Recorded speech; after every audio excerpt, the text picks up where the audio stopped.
மாணவர்களுக்கு வணக்கம். எனக்கு ஆன்லைனில் போன கிழமை இருந்த யாராவது சொல்லுவீங்களா? நான் எதடியில் விட்டேன் செலவு கோட்பாடு என்று நினைக்கின்றேன்.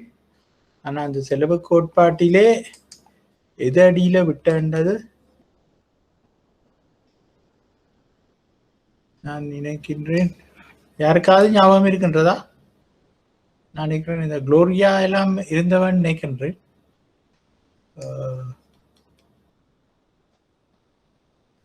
சராசரி செலவு எல்லை செலவும் பார்த்தோம் சார்.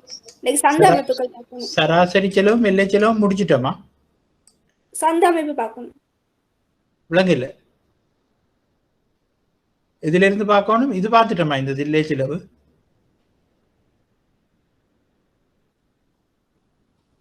எல்லை செலவு இப்ப நான் இதென்ற இது பார்த்துட்டோமா நாங்கள்? சரி, நாங்கள் பரவாயில்லை, நாங்கள் எல்லை செலவிலிருந்து போவோம்.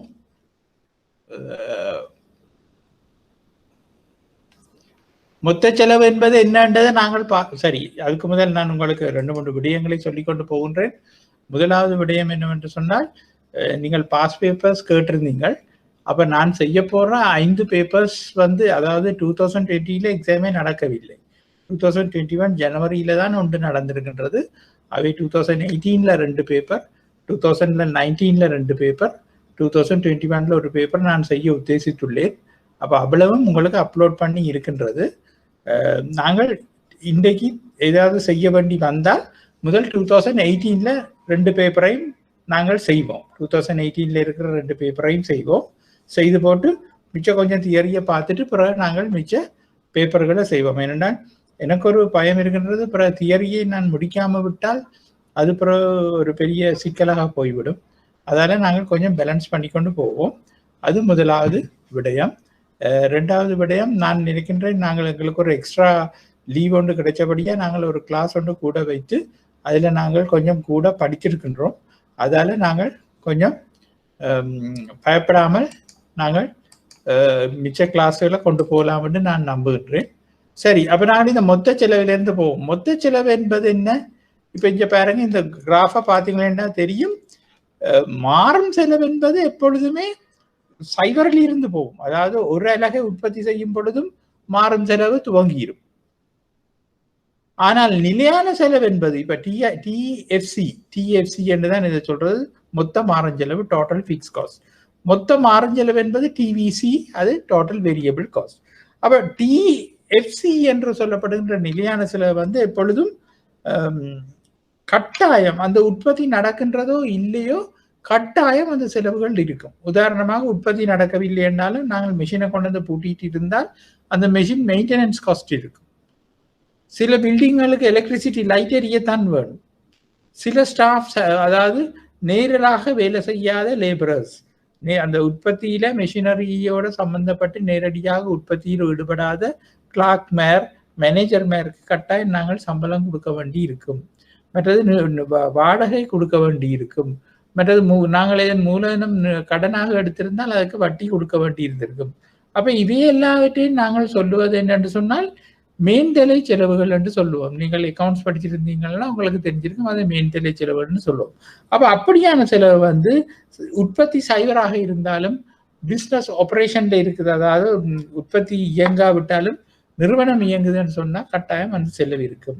அப்ப இங்க பாருங்க, அது கிடையாச்சாக இருக்கின்றது. அப்ப மொத்த மாறும் செலவையும் மொத்த செலவையும் சேர்த்தது, மொத்த நிலையான செலவையும் சேர்த்ததுதான் மொத்த செலவு. அப்ப அந்த செலவு எங்க இருந்து துவங்குது பாருங்க, மொத்த நிலையான செலவு என்ற புள்ளியில இருந்து தான் துவங்கும். என்னடா உற்பத்தி நடக்காத நேரத்திலும் இவ்வளவு செலவுகளும் இருக்கும்.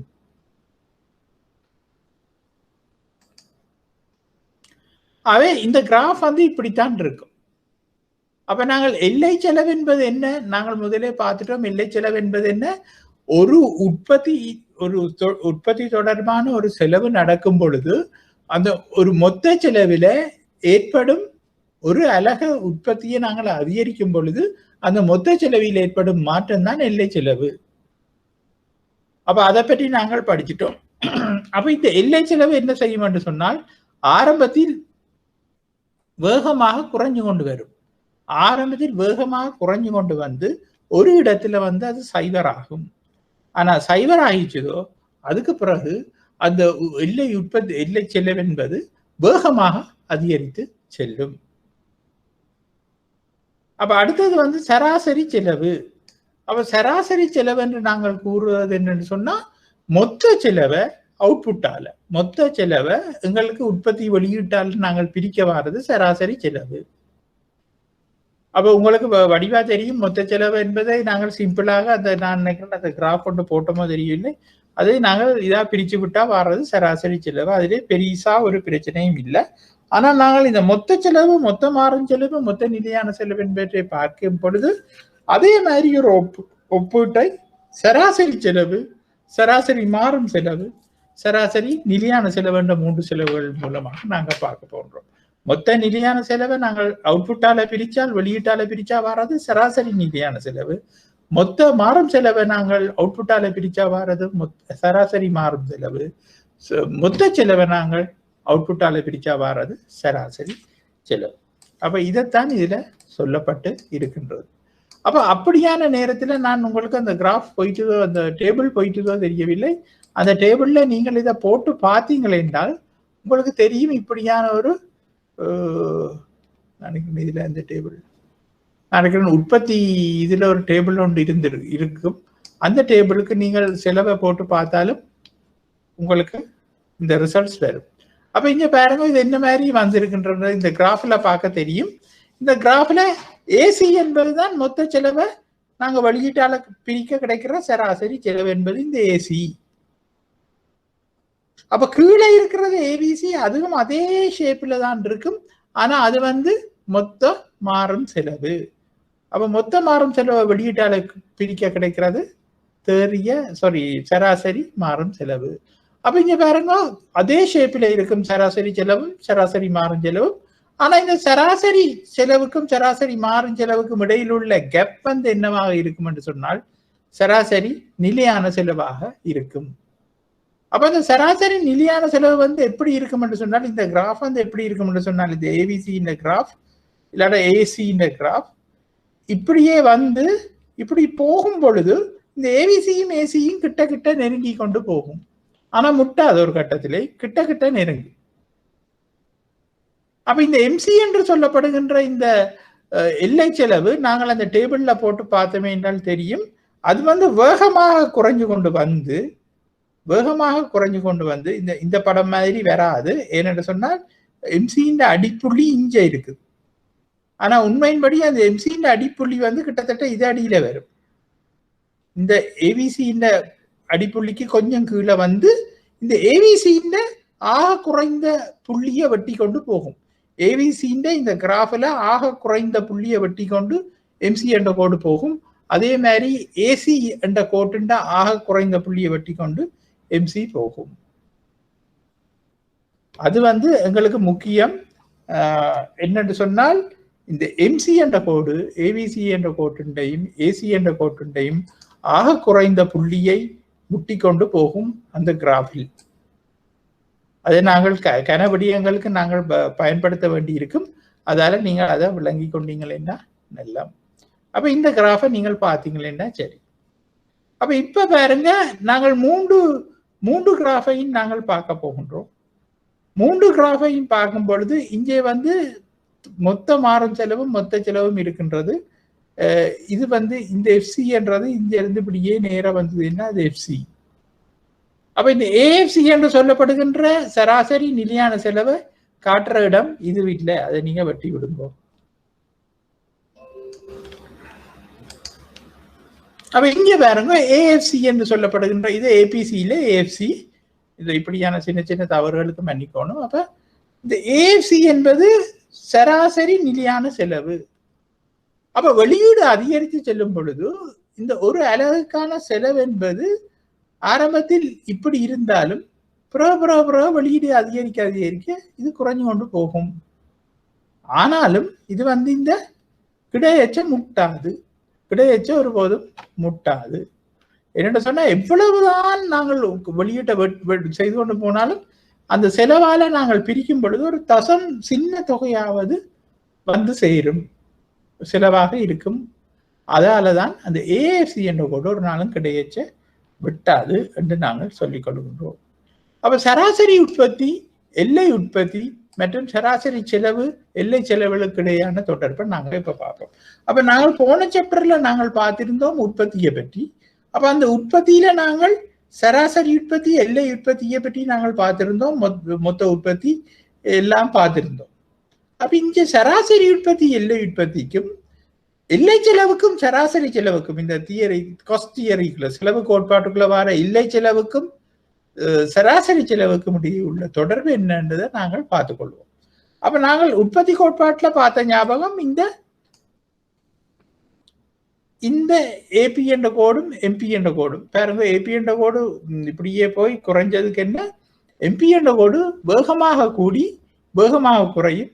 அப்படி குறையும் பொழுது ஏபியை முட்டுகின்ற இடம் நான் சொன்னேன் உத்தம இயலளவு, அந்த உற்பத்தி செய்யக்கூடிய உத்தம இயலளவு அதுவாகத்தான் இருக்கும்.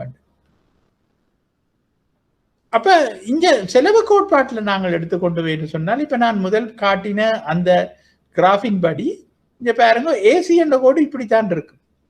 அதனுடைய அடிப்புள்ளியை முட்டிக்கொண்டுதான் இந்த எம்சி என்ற கோடு வெட்டி கொண்டு மேலெழும். அப்ப இங்க நான் சொன்ன உத்தம இயலளவு என்று சொல்லப்படுகின்ற அந்த உத்தம உச்ச, அந்த இடத்துலதான் ஒரு உற்பத்தியாளன் தன்னுடைய லாபத்தை உச்சப்படுத்துவது என்று சொன்னால் அந்த இடத்துலதான் அவன் உற்பத்தியை நிப்பாட்ட வேண்டும். அப்ப அப்படிப்பட்ட ஒரு இடத்துல நீங்கள் கீழே கோடொண்ட கீறி பார்த்தீங்களேன்னா, அங்க நாங்கள் இங்க ஊதியத்தையும் வெளியீட்டையும் நாங்கள் வச்சு பார்க்கின்றோம். அதாவது ஊழியம் என்ற ஒரு இது ஒன்றுதான் மாறும். இங்க நாங்கள் வெளியீட்டையும் செலவையும் வச்சு பார்க்கும் பொழுது அதே அந்த குறைஞ்ச புள்ளியில அது முட்டும். அப்ப இதுல இருந்து என்ன விளங்குது என்று சொன்னால், எங்கே சராசரி உற்பத்தியை எல்லை உற்பத்தி சந்திக்கின்றதோ அது உத்தம இயலளவு. அந்த உத்தம இயலளவில் இங்கே சராசரி செலவை எல்லை செலவு முட்டும். ஆகவே ரெண்டில் ஒரு இடத்துல எங்களுக்கு செலவு கோட்பாடுல இந்த கிராஃப் தந்தாலும் உற்பத்தி கோட்பாட்டுல அந்த கிராஃப் தந்தாலும் எங்களுக்கு விளங்கும் எந்த இடத்துல நாங்கள் இந்த உற்பத்தியை நிப்பாட்ட வேண்டும் என்பது.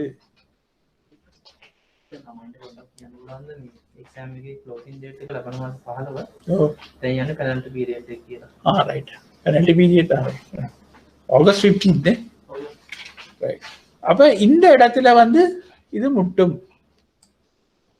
அது எங்களுக்கு மிகவும் முக்கியம். நான் உங்களுக்கு சந்தர்ப்பம் கிடைக்கும் பொழுது சந்தை அமைப்புகளுக்குள்ள இதை பற்றி நாங்கள் படிக்க வேண்டி வரும். அதை பற்றி நான் விளங்கப்படுத்துகின்றேன். அவை அந்த நேரத்தில் அதை நாங்கள் செய்யலாம். அப்ப இவ்வளவு நாங்கள் பார்த்தது குறுங்காலத்துல. அப்ப நீங்கள் திரும்ப இவ்வளவு செலவுகளை பற்றி நாங்கள் பார்த்தது குறுங்காலம் என்ற ஒன்று. நான் உங்களுக்கு திருப்பி திருப்பி சொல்லியிருக்கிறேன், குறுங்காலம் என்பது ஒருத்தராலேயும் அடையாளம் காண முடியாத ஒன்று. ஒருத்தராலும் அடையாளம் காண முடியாது என்று சொன்னால் அது நிறுவனத்துக்கு நிறுவனம் வேறுபடும். அதை பற்றி நான் விரிவாக உங்களுக்கு போன கிளாஸிலே சொல்லியிருந்தேன். இப்பொழுது ஒரு அறிவித்தல் ஒன்று இவர்கள் எங்களுக்கு அறிவித்தார்கள் என்று சொன்னால், நீங்கள் எக்ஸாமுக்கு அப்ளை பண்ணுவது என்று சொன்னால் ஆகஸ்ட் மாதம் 15ஆம் தேதிக்கு முதல் அப்ளை பண்ண சொல்லி இப்பொழுது போய்கொண்டிருப்பது பெனால்டி பீரியட் என்று சொன்னார்கள். அந்த பெனால்டி பீரியடின் சரியான அர்த்தம் எனக்கு தெரியவில்லை. ஆனால் இப்பொழுது போய்கொண்டிருப்பது பெனால்டி பீரியட் என்று சொன்னார்கள். ஆகவே வருகின்ற ஆகஸ்ட் 15ஆம் தேதிக்கு முதல் நீங்கள் உங்களது எக்ஸாம் எடுக்கிறேன் என்று சொன்னால் அந்த பதிவுகளை செய்து கொள்ளலாம். ரைட். அப்ப நாங்கள் இப்ப இவ்வளவு காலம் நாங்கள் பார்த்தது குறுங்காலத்தை பற்றி நாங்கள் இப்ப படிச்சிட்டோம். அப்ப நீண்ட காலம் என்பது என்னன்னு சொன்னால், நீண்ட காலத்திலே எல்லா காரணிகளும் மாற்றம் அடைந்து கொண்டிருக்கும். இப்ப நாங்கள் பார்த்தது ஒரு காரணி இல்லாட்டா 2 காரணி மாறுவதை. அப்ப நாங்கள் பார்த்த உதாரணங்களிலே நாங்கள் பார்த்தோம் ஒரு காரணி மாறுவது. ஒரு காரணி என்பது நாங்கள் பொதுவாக ஊழியத்தை எடுத்துக்கொண்டுதான், உதாரணமா ஒரு ஏக்கர் காணியில நாங்கள் ஊழியத்தை கொஞ்சம் கொஞ்சமா கூட்டும் பொழுது சொல்லுவோம், ஒரு ஏக்கர் காணியில நாங்கள் நெல் விதைக்கிறோம்னு சொல்லி ஊழியத்தை கொஞ்சம் கொஞ்சமா கூட்டும் பொழுது எங்களோட உற்பத்தி கொஞ்சம் கொஞ்சமா கூடும். அது ஒரு கட்டத்துல உச்சமடைந்து குறைவடையும் என்றதை நாங்கள் பார்த்திருந்தோம். ஆனா அப்ப நான் என்ன சொல்றேன்னா, நிலம் ஒரு ஏக்கரா தான் இருந்தது, உழைப்பு தான் மாறிக்கொண்டிருந்தது. இப்ப நீண்ட காலம் என்று சொல்லும் பொழுது நிலமையும் கூட்ட வேண்டி இருக்கும், ஊழியத்தையும் கூட்ட வேண்டி இருக்கும். ஒரு ஏக்கர் செய்தவன் அதுல கொஞ்சம் லாபம் அடைஞ்சு முயற்சி வெற்றி அடைஞ்சவன 2வது ஏக்கருக்கு போகின்றான், 3வது ஏக்கருக்கு போவான். அப்ப அது ஒவ்வொன்றும் ஒவ்வொரு குறுங்காலம். முதலாவது ஏக்கர்ல இருந்து 2வது ஏக்கருக்கு போனால் அது இன்னும் 2வது குறுங்காலம் நான் உங்களுக்கு சொல்லி இருக்கின்றேன். அப்புறம் 3வது ஏக்கரை வாங்கினா அந்த சந்தர்ப்பம் வந்து 3வது குறுங்காலம், 4வது ஏக்கரை வாங்கினா 4வது குறுங்காலம், 5வது ஏக்கரை வாங்கினா 5வது குறுங்காலம். அப்ப இந்த எல்லா 5 குறுங்காலங்களையும் சேர்த்தது வந்து நீண்ட காலம். இந்த 5 குறுங்காலங்களையும் சேர்த்த காலம் வந்து நீண்ட காலம் என்று சொல்லுகின்றோம். அப்ப இந்த இப்ப நாங்கள் சொல்லுவோம் முதலாவது பீரியட் 1 ஏக்கர் காணியை வச்சு உழைச்சு போட்டு உச்சமடைஞ்சிட்டு 2வது ஏக்கர் காணியை வாங்கும் பொழுது அந்த முயற்சியாளனுக்கு மூலதனமும் தேவைப்படும். அப்ப மூலதனம் தேவைப்படும் பொழுது அந்த மூலதனமும் மாறுவதாகத்தான் இருக்கும். அப்ப உழைப்பு மாறும், நிலம் மாறும், மூலதனமும் மாறும், அவன் முயற்சியும் கூடுதலாகி கொண்டிருக்கும். சில வேளை தான் ஒரு ஆள்ல சமாளிக்க முடியாத இடத்த 2 பேரை வச்சும் சமாளிக்க வேண்டிய சந்தர்ப்பங்கள் அவனுக்கு ஏற்படும். இதைத்தான் நாங்கள் சொல்றது நீண்ட காலம் உண்டு. அப்ப அதை மனதில் வச்சுக்கொண்டு நாங்கள் இந்த நீண்ட காலத்தை பற்றி பார்ப்போம். நீண்ட காலம் என்பது ஒரு உற்பத்தியின் பொருட்டு பயன்படுத்தப்படுகின்ற நிலையான காரணிகளை மாற்றுவதற்கு போதிய அளவு நீண்டது ஒரு காலமாகும் என்பதோடு நீண்ட காலத்தில் அனைத்து உற்பத்தி காரணிகளும் மாறிகள் காரணிகளாக அமையும். எல்லா உற்பத்தி காரணிகளும் மாறிகளாக இருக்கும். ஆயினும் குறிப்பிட்டதொரு உற்பத்தி நிறுவனம் எப்பொழுதும் குறுகிய காலத்தை எதிர்நோக்கும். குறிப்பிட்டதொரு நிலையான காரணியை மாற்றும் வரை குறுகிய காலத்தில் இருக்கும் என்பதோடு புதிய நிலையான காரணிகளை அடைய பெற்றதன் பின்னர் மீண்டும் அத்தகைய காரணிகளை மாற்றும் வரை குறுகிய காலத்தை எதிர்நோக்கும். அதைத்தான் நான் இப்ப உங்களுக்கு இதில் சொன்னேன். அதனால் இத்தகைய நீண்ட காலமானது ஒரு உற்பத்தி நிறுவனம் கடந்து செல்கின்ற குறுகிய காலங்களின் சேர்க்கையாகும். எனவே நிலையான காரணிகள் மாற்றப்பட்டுள்ள மொத்த காலகட்டம் நீண்ட காலமாகும். இது உற்பத்தி நிறுவனத்தின் வாழ்நாள் பூராவும் நீண்டு செல்லும். அப்ப நீண்டகால செலவு தொடர்பில் பொதுவாக பொருளியலில் நீண்டகால சராசரி செலவு பற்றியே விளக்கம் அளிக்கப்படுகின்றது. அதாவது நீண்டகால சராசரி செலவை பற்றி தான் காய்ப்போம். என்னென்று சொன்னால் ஆங்கில எழுத்து யூ மாதிரி இருக்கும், யூ வடிவத்திலே இருக்கும். அதாவது நீண்டகால சராசரி செலவு ஆரம்ப காலத்தில் குறைவடைந்து குறிப்பிட்ட ஒரு காலம் நிலையாக இருந்து அதன் பின்னர் அதிகரிக்கும் என்பதாகும். செலவு ஆரம்ப கட்டத்தில் குறைவடைவு அளவு திட்ட சிக்கனங்களின் இதெல்லாம் படிச்சிருக்கிறோம்னு நினைக்கிறேன். இப்ப என்ன ஞாபகம் வருகின்றது, அளவு திட்ட சிக்கனங்களின் காரணத்தினால அந்த செலவு குறைஞ்சு கொண்டு வரும். ஆனாலும் ஒரு கட்டத்துக்கு அங்கால அந்த எக்கனமிஸ் ஆஃப் ஸ்கேல் என்பது அளவு திட்ட சிக்கனம் இருக்காது என்ற காரணத்தால அது வந்து செலவுகள் அதிகரிக்கும். அவை எக்கனமிஸ் ஸ்கேல் என்பது என்னன்னு சொன்னால் நீண்ட காலத்தில் ஒரு உற்பத்தி நிறுவனத்துக்கு உள்ளக மற்றும் வெளிவாரி சிக்கனங்கள் உருவாகின்ற காரணத்தினால் அப்ப உள்ளக ரீதியான நிறுவனம் விரிவடைவதன் மூலம் வினைத்திறன் மிக்க ஒழுங்கமைப்பை பெற்ற முறைமைகள் பயன்படுத்தப்படும். உற்பத்தி ஆராய்ச்சிகள், சந்தையில் இருந்து மூலதனத்தை பெற முடியாமல் இருத்தல் மற்றும் புதிய தொழில்நுட்பத்தை பிரயோகிக்க முடியுமாவதன் மூலம் உற்பத்தி திறன் அதிகரிக்கும். அதாவது இப்ப நான் சொல்றேன் என்னன்னு சொன்னால் இந்த ஆராய்ச்சிகள் மூலம் நாங்கள் புது புது டெக்னாலஜிகளை இன்ட்ரடியூஸ் பண்ணி கொண்டிருக்கலாம். புது புது டெக்னாலஜியை இன்ட்ரடியூஸ் பண்ண எங்களுக்கு உற்பத்தியை இருக்கிற மூல வளத்தை வச்சுக்கொண்டு உற்பத்தியை அதிகரிக்கக்கூடியதாக இருக்கும். வெளிவாரியாக உற்பத்தியுரியதாயுள்ள கைத்தொழில் விருத்தி அடைதல், உற்பத்தியின் பொருட்டான விளம்பரம் மற்றும் சந்தைகள் விரிவடைதல், உற்பத்தி காரணி சந்தைகள் விருத்தி அடைதல், புதிய தொழில்நுட்பம் விருத்தி அடைதல் மற்றும் பொருளாதாரம் விருத்தி அடைதல் ஆகியன மூலம் உற்பத்தி நிறுவனத்திற்கு அனுகூலமான உற்பத்தி சூழல் ஒன்று உருவாவதன் மூலம் உற்பத்தி திறன் அதிகரித்து செலவு குறைவடையும். ஆயினும் சில காலங்களின் பின்னர் உற்பத்தி நிறுவனத்தின் அளவு விரிவடைவதன் காரணத்தினால் அளவு திட்ட சிக்கனமின்மைகள் உருவாகி செலவு அதிகரிக்கும்.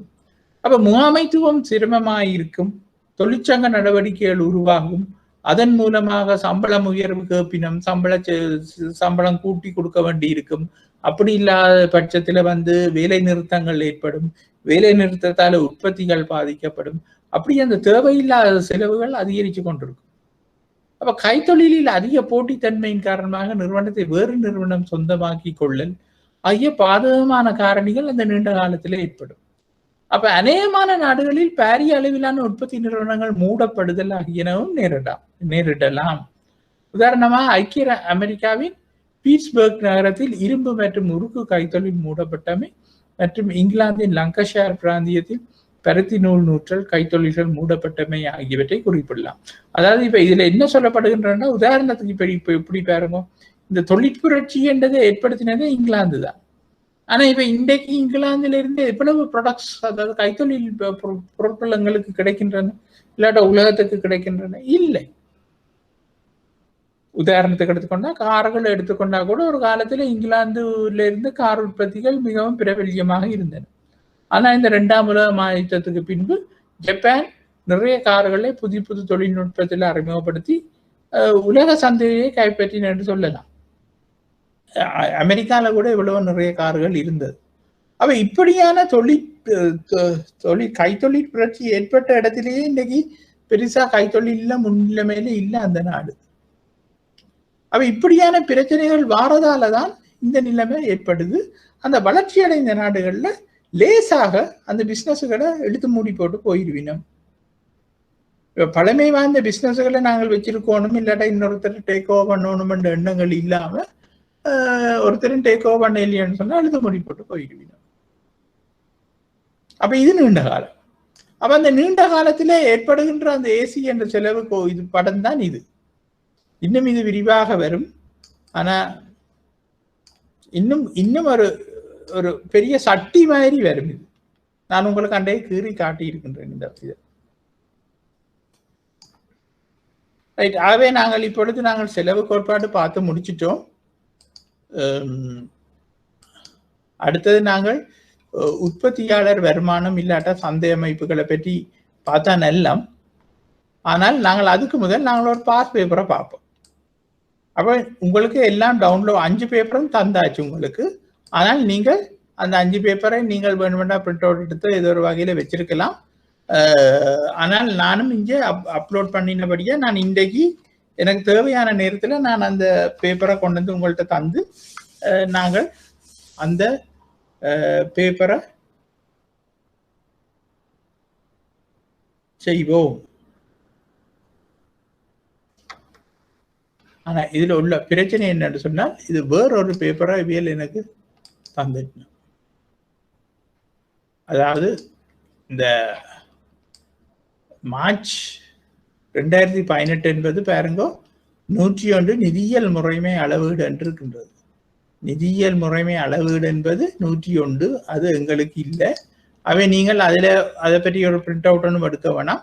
நாங்கள் 2018 செப்டம்பரை பார்ப்போம். அப்ப 2018 செப்டம்பர் என்ற பேப்பரை நாங்கள் இவ்வளவு காலம் என்னென்ன படிச்சிருக்கின்றோமோ இந்த இடத்துல உங்களோட கருத்துக்களை நான் கேட்க விரும்புகின்றேன். ஏதாவது நீங்கள் சொல்ல விரும்புகிறேன்னு சொன்னால் சொல்லுங்க. அதாவது பாஸ் பேப்பர் செய்கிற விதத்தில் ஏதாவது சொன்னால் நான் அதை திருத்திக் கொள்ளலாம். நாங்கள் 2018 செப்டம்பர் பேப்பரை பார்ப்போம். அப்ப முதலாவது என்ன நடக்குது என்று சொன்னா, உங்களுக்கு ஒரு பேப்பர்ல முதலாவது கிடைக்கிறது என்னன்னு சொன்னா 10 MCQ. அந்த 10 MCQல 5 தான் MCQவா வரும், 5 ஃபில்லிங் த பிளாங்க்ஸா வரும். இங்க பாருங்க, முதலாவது கேள்வி 5 கேள்வியை பாருங்க MCQவா இருக்கின்றது. பிறகு 5 ஆவண பகுதியை பாருங்க, பின்வரும் கேள்விகளில் உள்ள இடைவெளிகளை பொருத்தமான விடையால் நிரப்புக. அப்ப நீங்க அதை ஃபில் பண்ணணும். அது என்ன ஃபில் பண்றத நாங்கள் பிறகு பார்ப்போம். அப்ப அதுல 5 இருக்கின்றது. அப்ப இது உங்களுக்கு கம்பல்சரி என்றா 1க்கு 2 மார்க்ஸ், அப்ப 10க்கும் 20 மார்க்ஸாக அமையும். அடுத்தது முற்றுமுழுதாக இலங்கையின் நடைமுறை தரவுகளை உங்களுக்கு தந்து அது தொடர்பான ஒரு ஆய்வு இல்லாட்ட கேள்விகள். 2வது கேள்வி எப்பவுமே நான் பார்த்த இந்த 5 பேப்பர்கள்லயும் அப்படித்தான் வந்து கொண்டிருக்கின்றோம். அப்ப இது ஒரு ஃபார்மேட் ஒன்று. அப்ப இதுக்கு நாங்கள் அந்த செக்ஷனை பார்த்த, இப்ப நான் உங்களுக்கு ஆரம்பத்துல நான் சொன்னேன் நுண்பாக பொருளியல், பேரின பொருளியல் இல்லாட்டா பெரும்பாக பொருளியல் என்று 2 பொருளியல் இருக்கின்றது. இப்ப நாங்க படிச்சு கொண்டிருக்கின்றது நுண்பாக பொருளியல். இப்ப நாங்க அது நுண்பாக பொருளியல் இறுதிக்கு வந்துட்டோம். இறுதி என்று சொல்றது சந்தை அமைப்புக்குள்ள பார்த்தோம்னா நுண்பாக பொருளியல் முடிஞ்சுது. அப்ப அடுத்தது இந்தியாவில பேரின பொருளியல் இருக்கின்றது. அந்த பேரின பொருளியலுக்குள்ள வார கேள்விதான் இது. அப்ப 3வது கேள்வியை பாருங்க, இது நாங்கள் படிச்ச கேள்வியாக இருக்கும் இப்போதைக்கு. 4வது கேள்வி வந்து வரைபடங்களை வைத்துக்கொண்டு அதுவும் நாங்கள் படித்த ஒரு விஷயமாகத்தான் இருக்கும். அதாவது மார்ஜினல் யூட்டிலிட்டிக்குள்ளேயோ தியரி, இப்ப நாங்க படிச்ச காஸ்ட் தியரிக்குள்ளேயோ செலவு கோட்பாட்டுக்குள்ளேயோ உற்பத்தி கோட்பாட்டுக்குள்ளேயோ ஒரு கேள்வியாக அது அமையும். அடுத்தது இது வந்து பழையபடி பேரின பொருளியலுக்குள்ள போயிடும். இன்டர்நேஷனல் ட்ரேட், சென்மதி நிலுவை, எக்ஸ்சேஞ்ச், அதுகளை பற்றியான ஒரு கேள்வியாக இருக்கும் 5. அப்ப 6வது வந்து பாருங்க, சில அதுவும் பேரின பொருளியலோட சம்பந்தப்பட்ட கேள்வியாகத்தான் பெரும்பாலும் இருக்கும். 7வது வந்து பேரின பொருளியல் தான், அது ஒரு ஈக்குவேஷனோட சம்பந்தப்பட்ட ஒரு கேள்வியாக இருக்கும். 8வது வந்து இப்ப நாங்கள் படிச்ச சராசரி செலவுகள் இல்லாட்டா உற்பத்தியோடு சம்பந்தப்பட்ட இன்னொரு கேள்வியாக இருக்கும்.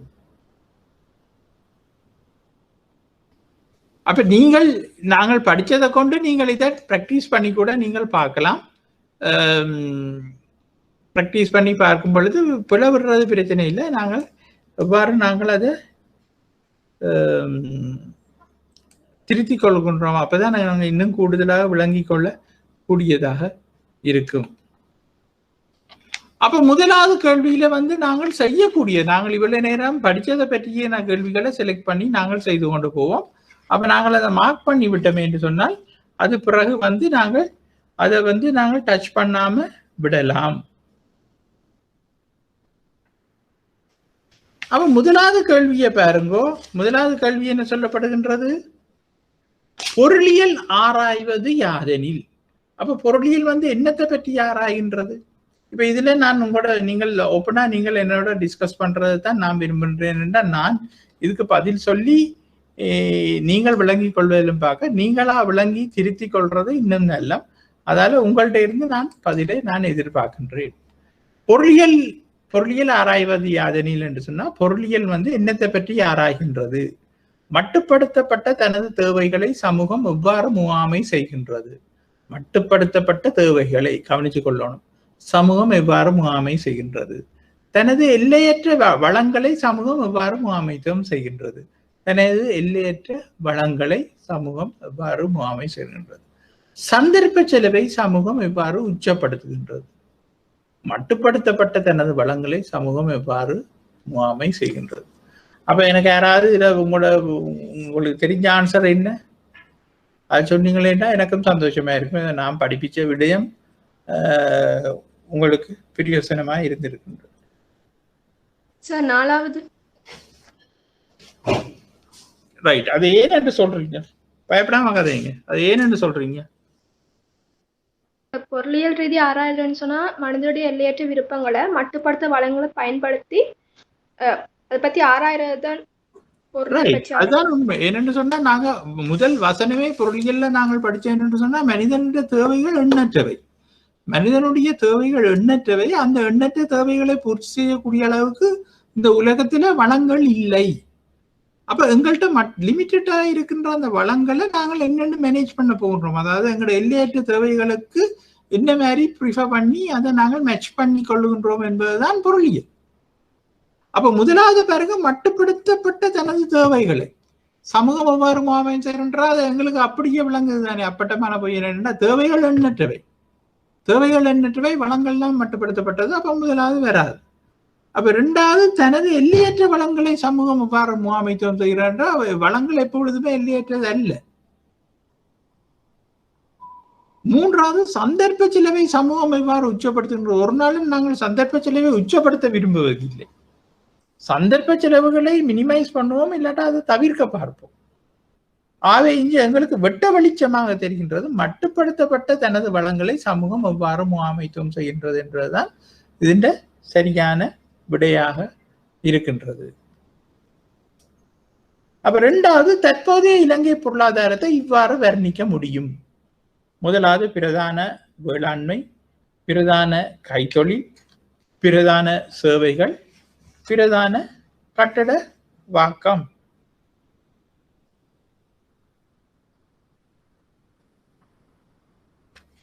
அப்ப இதுக்கு சொல்லுங்க பாப்போம்.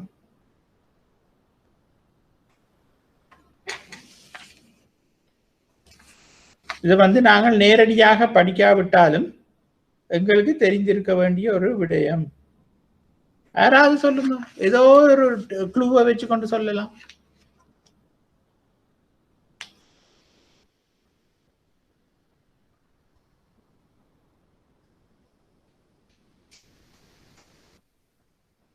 பிரதான வேளாண்மை தொழிலாக இருக்கின்றதா நமது நாடு?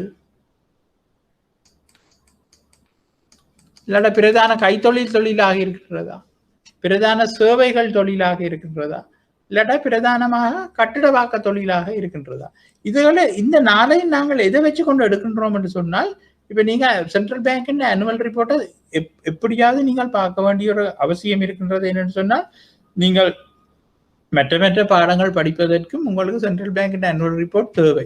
அப்ப நீங்க அந்த ஆனுவல் ரிப்போர்ட்ல நீங்கள் என்னத்தை பார்க்க போறீங்கன்னு சொன்னால், அந்த மொத்த உள்நாட்டு உற்பத்தியை அவர்கள் என்ன மாதிரி கால்குலேட் பண்ணி இருக்கிறார்கள் என்றதை பார்ப்போம்.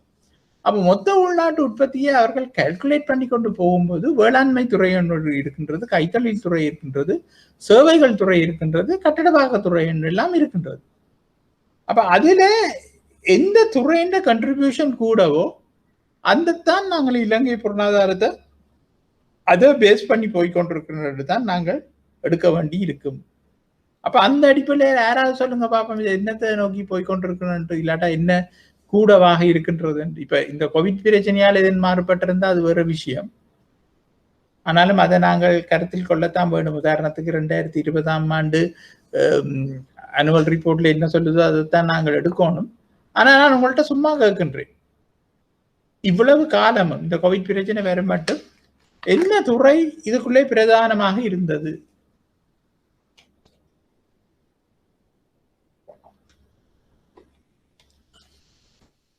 சேவைகள் துறை. சேவைகள் துறையின் கண்ட்ரிபியூஷன் தான் கூடுதலாக மொத்த உள்நாட்டு உற்பத்தியில முக்கியமாக 2016-17 இருந்தது. அப்ப இது வந்து 2018 இந்த பேப்பர் வருகிறபடியா நாங்கள் சேவைகள் துறை என்பதை தான் நாங்கள் சரியான ஆன்சராக நாங்கள் எடுக்க வேண்டும். அப்ப அடுத்ததை நாங்கள் பார்ப்போம்.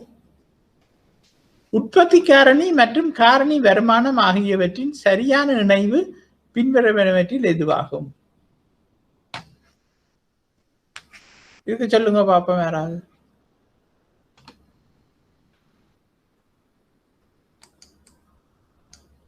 நிலம் ஸ்ட்ரோக் கட்டிடங்களா, மூலதனம் ஸ்ட்ரோக் வட்டியா, ஊழியம் ஸ்ட்ரோக் சிறப்பு கொடுப்பனவு? சிறப்பு கொடுப்பனவுன்றது நாங்க போனஸை சொல்றது. வியாபாரம் ஸ்ட்ரோக் லாபங்களா? இது நீங்க படிச்ச நீங்கள் சார் ரெண்டாவது. ரைட். அது ஏன் என்று சொல்றீங்க? மற்றதுகள் பிள்ளையா இருக்கு, அது மட்டும்தான் சரியா இருக்கு. இப்ப மற்றது என்னென்ன? இப்ப நிலமும் கட்டடங்களும் என்னென்ன பிள்ளையா வரும்? நிலத்துக்கு உழைப்பு கிடைக்கும் சார். ஓ, அங்க கட்டடங்கள் என்று இருக்கு. மற்ற ஊழியத்துக்கு சிறப்பு கொடுப்பனவு. ஊழியமும் சிறப்பு கொடுப்பனவும் கிட்டத்தட்ட ஒன்றுதான். மற்ற வியாபாரமும் லாபங்களும். வியாபாரம் இடத்துல முயற்சி நன்றிருந்தா நாங்க அதை எடுத்திருக்கலாம். முயற்சிக்கு தான் லாபங்கள், வியாபாரத்துக்கு லாபம் இல்லை. ஆகவே மூலதனத்துக்கு வட்டி என்றதுதான் அங்கே பொருத்தமாக இருக்கின்றது. அவ சொன்ன மாதிரி மற்றதுகள் வந்து பிழையாக இருப்பதனால் எங்களை இது வந்து உண்மை என்றதை உறுதிப்படுத்துகின்றது.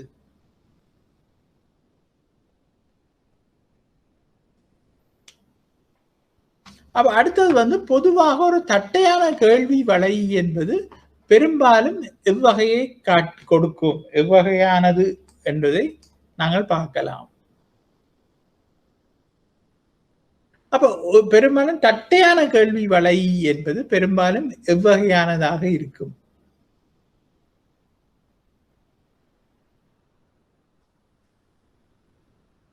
தட்டையான கேள்வி வலை என்பது, கேள்விக்கோடு என்பது என்னன்னு தெரியும் தானே? கிடையச்சுக்கு சமாந்தரமாக போவது, தட்டையா இருக்கு. அப்ப நாங்க பார்த்த நிகழ்ச்சிக்குள்ள எந்த நிகழ்ச்சி அது? முற்றிலும் நிகழ்ச்சியற்றதா, இல்லாட்டா அழகு விலை நெகிழ்ச்சியானதா, அதாவது விலை நெகிழ்ச்சி கூடுதலானதா, விலை நெகிழ்ச்சியானதா, அல்லது விலை நெகிழ்ச்சியற்றதா?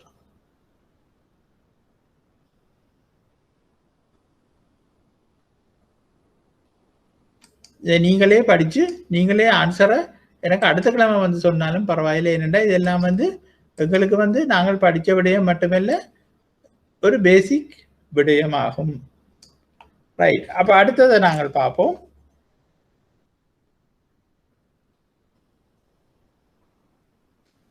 உற்பத்தி எல்லை வளையின் சாய்வு என்பது. அப்ப உற்பத்தி எல்லை வளை என்பது என்ன? எல்லை உற்பத்தி வளையை பற்றி நாங்கள் படிச்சிருக்கின்றோம். அதிന്റെ சாய்வு என்பது என்னவாக இருக்கும் என்று சொல்லுங்க பாப்போம். நாங்கள் படிச்சிருக்கின்றோம். எல்லை உற்பத்தி எல்லை வளையின் சாய்வு என்பது எல்லை பயன் இல்லை. எல்லை உற்பத்தியில இருக்கிற எல்லை வளை வந்து எல்லை பயன் என்பது யூட்டிலிட்டி என்ற தியரிக்குள்ள நாங்கள் படிச்சனாங்க. எல்லை பயன் இல்லை. உற்பத்தி எல்லை வளையின் சாய்வு என்பது எப்பொழுதும் நேர்கணியமானதும் நேரானதுமாக இருக்கும். அது ஒருபோதும் சாத்தியம் இல்லை. நான் சொல்லி இருக்கிறேன், எல்லை வளை என்பது ஒரு கட்டம் மட்டும் மேலே உயர்ந்த பிறகு கீழறங்கு. அப்ப எப்பொழுதும் எதிர்கணியமானதும் நேரானதுமாகும். அப்ப எதிர்கணியமானதும் நேரானதுமாகவும் இருக்காது, நேர்கணியமானதும் நேரானதுமாகவும் இருக்காது, எல்லை பயனாகவும் இருக்காது. அது எப்பொழுதுமே எல்லை சந்தர்ப்ப செலவாகும். அதுதான் நாங்கள் பார்த்து நாங்கள் ஆப்பர்ச்சுனிட்டி காஸ்ட் என்றது வந்து எல்லை செலவைத்தான் நாங்கள் சொல்லுவது. அப்ப உற்பத்தியில வார எல்லை வளை வந்து முதல் மேலெழும்பி பிறகு ஒரு உச்சத்தை அடைந்து பிறகு கீழெழும் என்பதை இப்பவும் இன்றைக்கு நாங்கள் பார்த்தோம். ஆகவே மூன்றாவது தான் இதுக்கு சரியான விடை.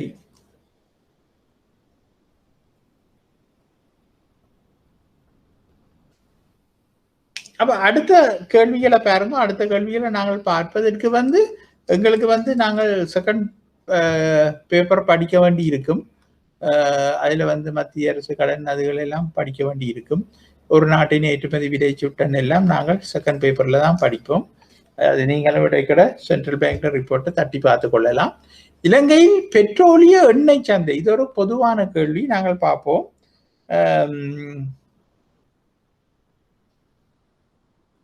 இலங்கை பெட்ரோலிய எண்ணெய் சந்தை என்பது ஒரு என்ன மாதிரியான சந்தை? சரி, அதை நாங்கள் சரி அதை பார்ப்போம். இலங்கையில பெட்ரோலிய எண்ணெய் சந்தை என்பது ஒரு என்ன மாதிரியான சந்தை? இல்லை, நாங்கள் அதை விடுவோம். நாங்கள் மார்க்கெட்டை படிச்சு போட்டு வந்தால் தான் உங்களுக்கு அது விளங்கும். ஒரு பொருளாதார நடவடிக்கையின் அதிகரிப்பு ஏனைய தொடர்புடைய பல பொருளாதார நடவடிக்கைகளில் அதிகரிப்பை விளைவிக்கும் ஒரு விளைவு என கூறப்படுகின்றது.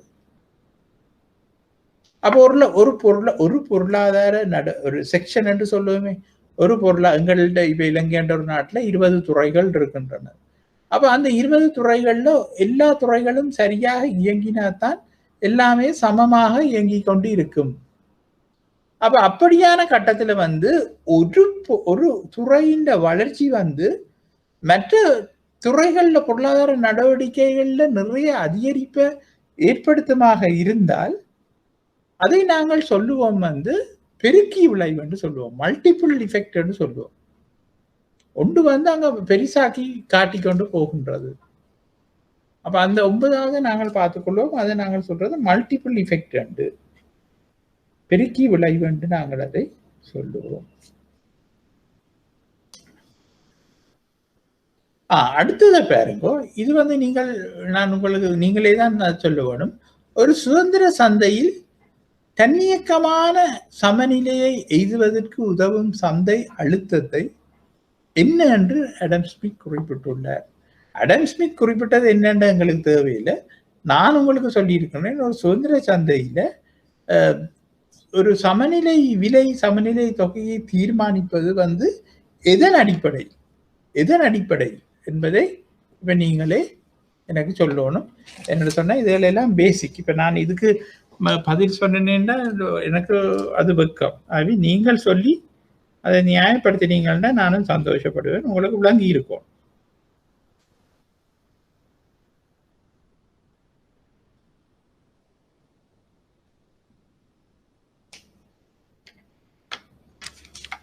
அத சொல்லுங்க பாப்போம். நான் நினைக்கின்றேன் இங்க ஒரு ஆள் தான் ஆன்சர் பண்ணி கொண்டு இருக்கிறான்னு நினைக்கின்றேன்.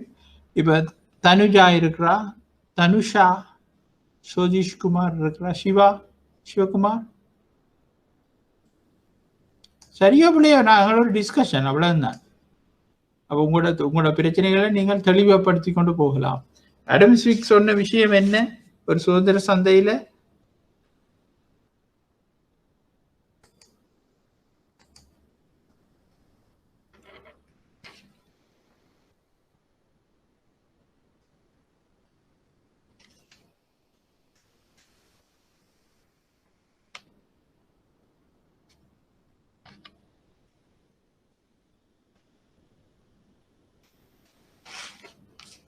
அப்ப நாங்கள் அந்த நேரம் வரும் பொழுது பார்க்க வேண்டிய விடயமாகத்தான் இருக்கின்றது. இதுக்கு நீங்களே பதிலை தேடி என்னட்ட எந்த நேரம் வந்து சொல்லுங்க, நான் அப்ப சொல்லுகின்றேன் உங்களுக்கு அதுக்குரிய பதிலை. ரைட். இப்ப நாங்கள் போக வேண்டியது இப்ப உங்களுக்கு தெரியும், இந்த ஃபர்ஸ்ட் 10ல நான் செய்யக்கூடியதுகளை செய்தேன், மிச்சதை நாங்க படிச்சு போட்டு செய்வோம். இந்த 2வது கேள்வியும் மேக்ரோ லெவலுக்குள்ளதான் வருகின்றது. நாங்க 3வது கேள்வியை பார்ப்போம்.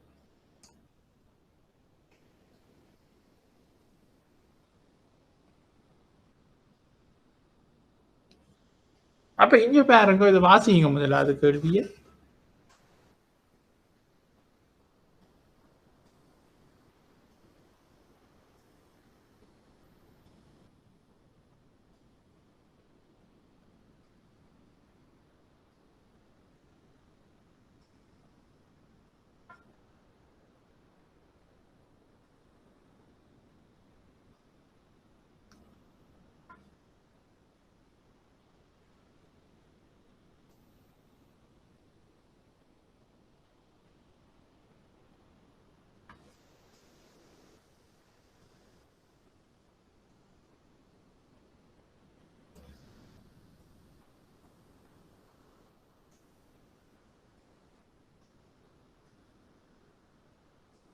அப்ப இங்க நுகர்வோருடைய பிரச்சனை என்பது என்ன? நாங்கள் எங்களோட அடிப்படை இதுல நாங்கள் பார்த்த விடயம் நுகர்வோருடைய பிரச்சனை என்ன? நுகர்வோரை பொறுத்த மட்டும் எண்ணற்ற தேவைகள் இருக்கும் பொழுது அவர்கள்ட்ட கன்ஸ்ட்ரெயினா இருக்கின்றது, வரையறையா இருப்பது அவர்களது வருமானம். அப்ப எண்ணற்ற தேவைகளை இந்த வருமானத்துக்குள்ள இருந்து என்ன மாதிரி பூர்த்தி செய்ய விரும்புகின்றார்கள். அப்ப அந்த நுகர்வோன் தனக்கு தேவைகள் இருந்தாலும் தன்னுடைய வருமானத்தில இருந்து என்னென்ன தேவைகளை எவ்வளவு பூர்த்தி செய்ய வேண்டும் என்பதை தன்னுடைய தெரிவாக வச்சுக் கொள்கின்றான். அப்ப நாங்கள் நுகர்வோர் தெரிவு என்று சொல்லலாம். நுகர்வோர் பிரச்சனை என்பது என்ன? எண்ணற்ற தேவைகள், வரையறுக்கப்பட்ட வருமானம், அதிலிருந்து என்ன மாதிரி ஒரு தெரிவை செய்து நுகர்வோர் தெரிவொன்றை செய்து தனக்கு தேவையான பொருட்களை கொள்வனவு செய்கின்றான், இல்லாட்டா பயன்படுத்துகின்றான் என்பதுதான் நுகர்வோர் தெரிவு.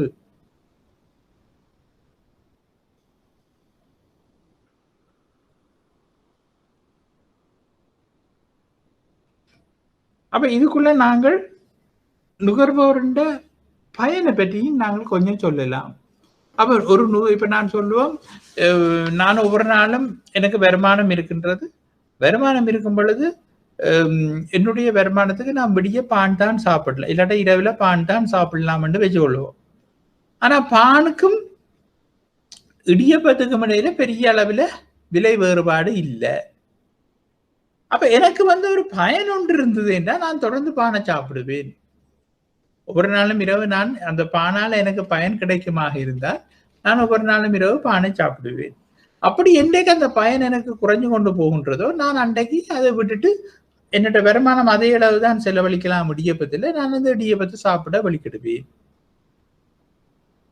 அப்ப இங்க பயன் என்பது அந்த பொருளை நாங்கள் தொடர்ச்சியாக நுகர்றதுல தங்கி இருக்கின்றது.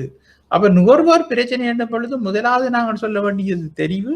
அந்த தெரிவு என்னென்று வருகின்றது, அதோட இந்த பயனை பற்றியும் நாங்கள் கொஞ்சம் சொல்லலாம். அந்த பயனை பற்றி சொல்லும் பொழுது எங்களுடைய திருப்தி, சாட்டிஸ்பாக்சனை பற்றியும் நாங்கள் சொல்லிக் கொள்ளலாம்.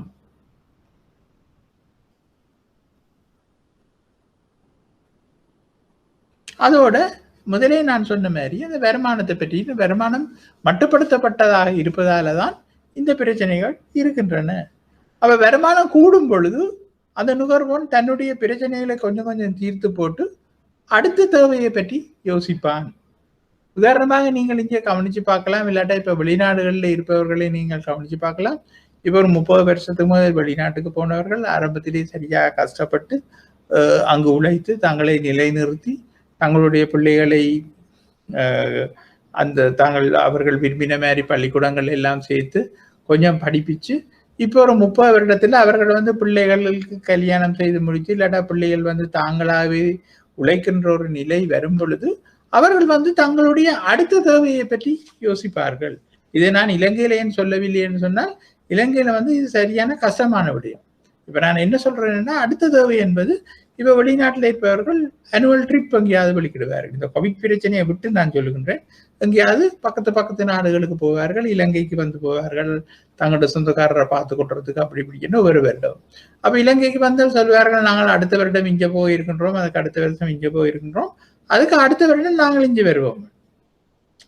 அப்ப அவர்களுடைய தேவைகள் ஒவ்வொரு ஸ்டெப்பிலையும் மாறிக்கொண்டிருக்கின்ற ஆரம்ப தேவைகள் பூர்த்தி செய்த பின்பு அடுத்த தேவையை பற்றி அவர்கள் யோசிக்கின்றார்கள்.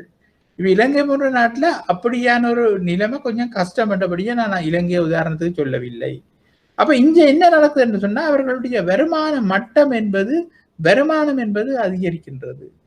அப்ப நான் என்ன சொல்லுகின்றேன்னா, நுகர்வோர் பிரச்சனையை பற்றி நாங்கள் சொல்வது நுகர்வோர் 5 மார்க்ஸ் எழுதணும் இல்லை, நுகர்வோர் பிரச்சனையை பற்றி சொல்லுகின்றோம். எண்ணற்ற தேவைகள், லிமிட்டட் இன்கம், அதால சாய்ஸ்ன்றதுக்கு போகினோம். அப்ப அந்த சாய்ஸ் பொழுது அதுல யூட்டிலிட்டி பயனன்றதும் முக்கிய இடத்தை வகிக்கின்றது. அடுத்தது அதனூடாக கிடைக்கின்ற திருப்தி என்பது முக்கிய இடத்தை வகிக்கின்றது. அடுத்ததாக இந்த வருமான மட்டம் அதிகரிக்கும் பொழுது இந்த பிரச்சனை அந்த தேவைகளும் மாறுபடும், இல்லாட்டா தேவைகளோட முன்னுரிமையும் மாறுபடலாம்.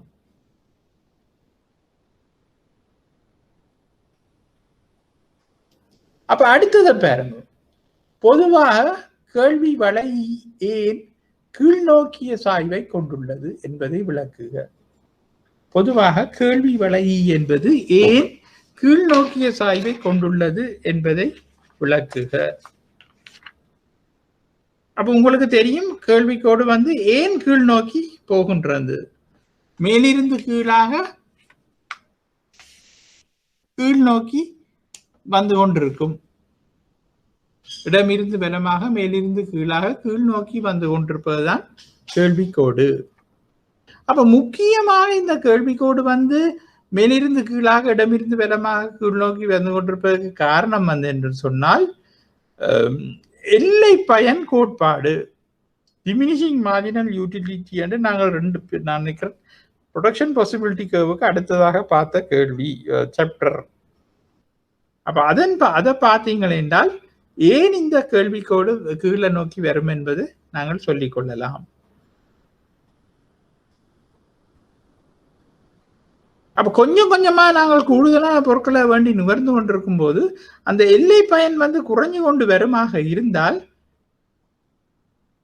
அவன் அதை வேண்ட அளவை குறைப்பான், அல்லாட்டா குறைந்த விலையில தான் அதை கூடுதலாக வேண்ட பார்ப்பான்.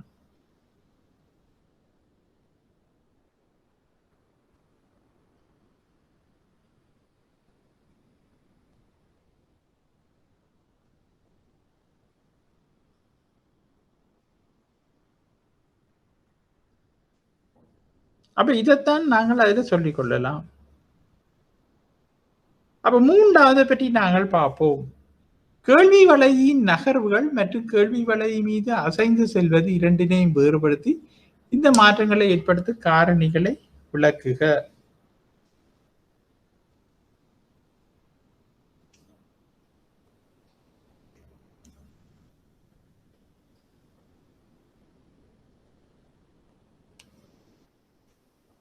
அடுத்தது பாருங்க, அந்த 2வதுல கேட்டுற இன்னொரு கேள்வி என்னன்னு சொன்னா, வேறுபட்ட கேள்வியின் விலை நெகிழ்ச்சியை விளக்கும் வகையிலான கேள்வி வலையின் வேறுபட்ட வடிவங்களை வரைக. வேறுபட்ட கேள்வியின் பேர் நான் கவனிக்க இல்லை. அப்ப நீங்க கேள்வி வலை என்பது குறைந்து செல்லும் எல்லை பயன் கோட்பாட்டின் அடிப்படையில தான் அந்த கேள்விக்கோடு அப்படி போகின்றது என்பதை நீங்கள் சொல்லிவிட்டு அடுத்ததாக சொல்லணும் என்னென்று சொன்னால் வேறுபட்ட கேள்வியின் விலை நிகழ்ச்சியை விளக்கும் வகையிலான கேள்வி வலையின் வேறுபட்ட வடிவங்களை வரைகண்டா அந்த விலை நிகழ்ச்சி இருக்கிறது தானே கேள்வியின் நிகழ்ச்சியில அந்த விலை நிகழ்ச்சின்னா 5 வகையை நீங்கள் படங்கீறி விளங்கப்படுத்த வேண்டி இருக்கும். அதுல முடிவிலி நிகழ்ச்சி இருக்கின்றது,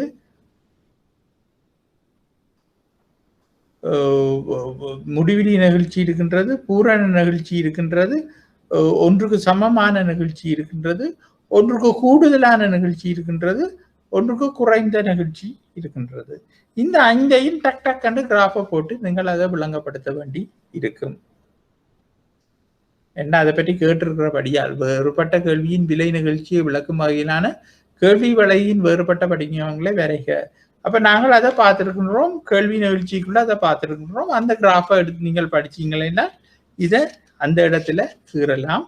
ஆனால் ஞாபகம் வச்சு கொள்ளுங்க, இந்த 2வது பாட்டுக்கு 5 மார்க்ஸ் தான், கணக்கு எழுதக்கூடாது. ஆனா 5 விலை நிகழ்ச்சிக்கு சரியாக அந்த கிராஃபை கீறிடணும். கீறி அந்த தலையங்கத்தை போட்டுட்டு ஒரு சுருக்கமா விளங்கப்படுத்தணும்.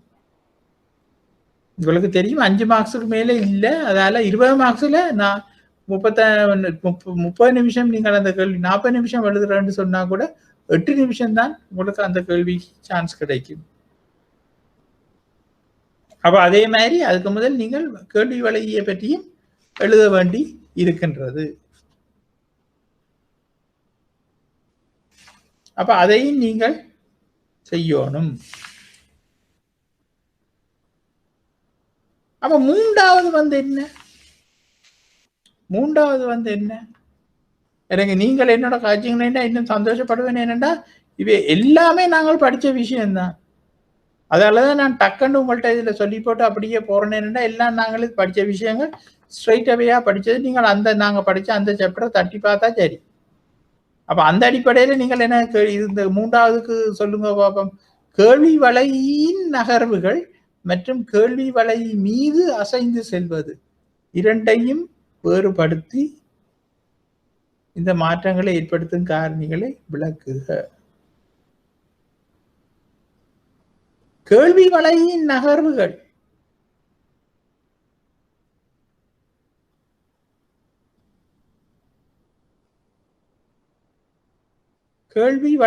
நகர்வுகள் யாராவது சொல்லுவீர்களா?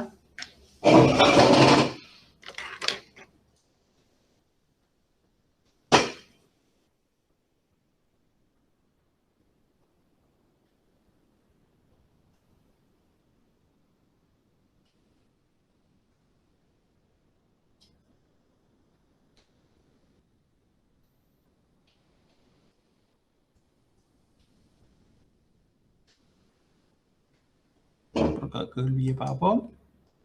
கேள்வி வலையின் நகர்வுகள் மற்றும் கேள்வி வலை மீது அசைந்து செல்வது இரண்டினையும் வேறுபடுத்தி காட்டுக. கேள்வி வலை மீது அசைந்து செல்வது உங்களுக்கு போர்டு தெரிகின்றதா? போர்டு தெரியாவிட்டா சொல்லுங்க. அடுத்தது கேள்வி வலை மீது அசைந்து செல்வது.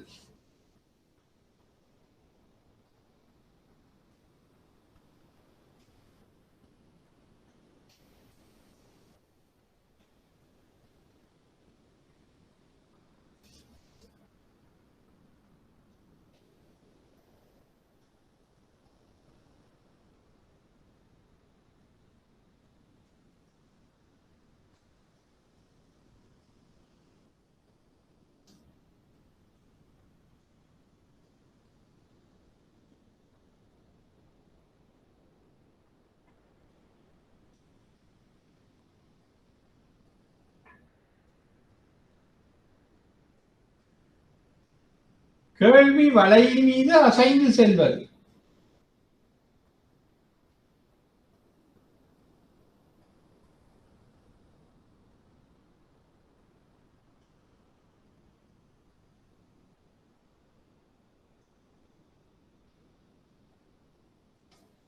இங்க பாருங்க, நாங்க படிச்சிருக்கின்றோம் ஆரம்பத்திலேயே அந்த கேள்வி கோட்டை பற்றி படிக்கும் பொழுது ஏனைய காரணிகளின் மாற்றம் இல்லாத போது ஒரு பொருளின் விலையில் ஏற்படும் மாற்றம் அந்த தொகையில் மாற்றத்தை ஏற்படுத்தும் என்று நாங்க படிச்சிருந்தோம். அதை நாங்க கிராஃப்ல பார்த்திருக்கின்றோம். என்னன்னா ஒரு கேள்வி கோட்டில நிறைய புள்ளிகள் வரும். ஒரு கேள்வி கோட்டில் நிறைய புள்ளிகள் வரும். அதுதான் இவை. அதாவது 15 ரூபாய் விலையில 100 ரூபாய் வேண்டுவானா இருந்தால் இனிய பொருட்கள்ல இனிய காரணிகள்ல மாற்றம் இல்லாத நிலையில பொருளோட விலை 10 ரூபாய் குறைவடையும் என்றால் அவன் இந்த பி புள்ளியில 200 பொருட்களை வாங்குவான். சி 5 ரூபாய் விலையில சி புள்ளியில 300 பொருட்களை வாங்குவான். அப்போ ஒரு கோட்டில நிறைய அசைவுகள் வருகின்றன, நிறைய புள்ளிகள் வருகின்றன. அதைத்தான் சொல்றது கேள்வி வலை மீது அசைந்து செல்வது. ஆனா கேள்வி வலையின் நகர்வுகள் என்ன? இப்ப நீங்க சொல்றீங்க கேள்வி வலையின் நகர்வுகள் என்ன?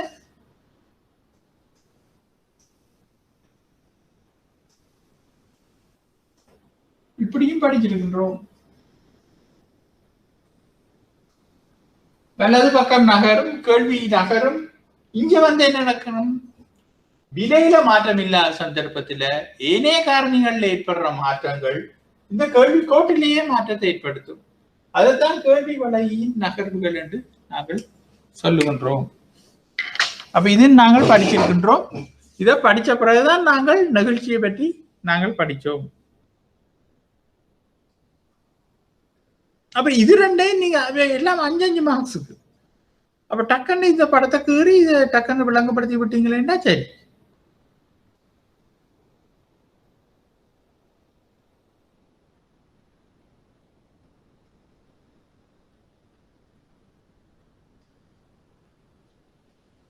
அப்ப அடுத்தது என்ன?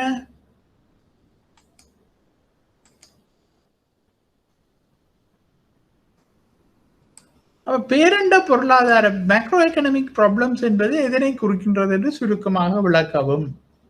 அப்ப இதை உண்மையில நாங்கள் படிக்கவில்லை, அதால நாங்கள் இதை ஒமிட் பண்ணுவோம். இதை ஒமிட் பண்ணிட்டு நாங்கள் பார்ட் 3 மட்டும் பார்ட் 1 to பார்ட் 3 செய்திருக்கின்றோம் என்பதை நாங்கள் மார்க் பண்ணி கொள்ளுவோம்.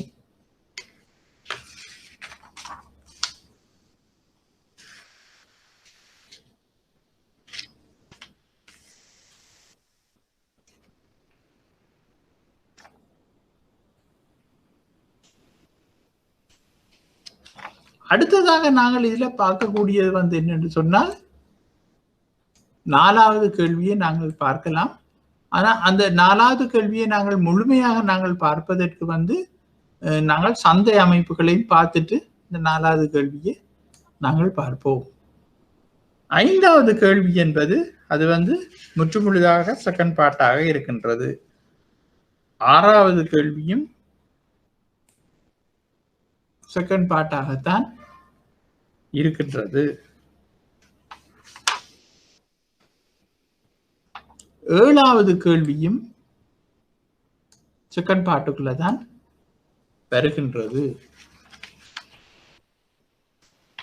ஆனால் 8வது கேள்வியை நாங்கள் எடுத்தோமே என்று சொன்னால் பாருங்க, இது என்ன சொல்லுது?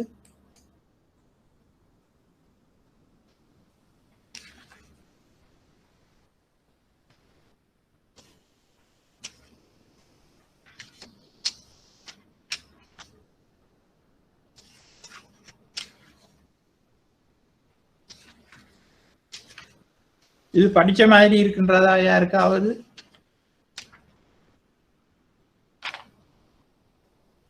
எட்டாவது கேள்வி படிச்ச மாதிரி இருக்கின்றதா யாருக்காவது?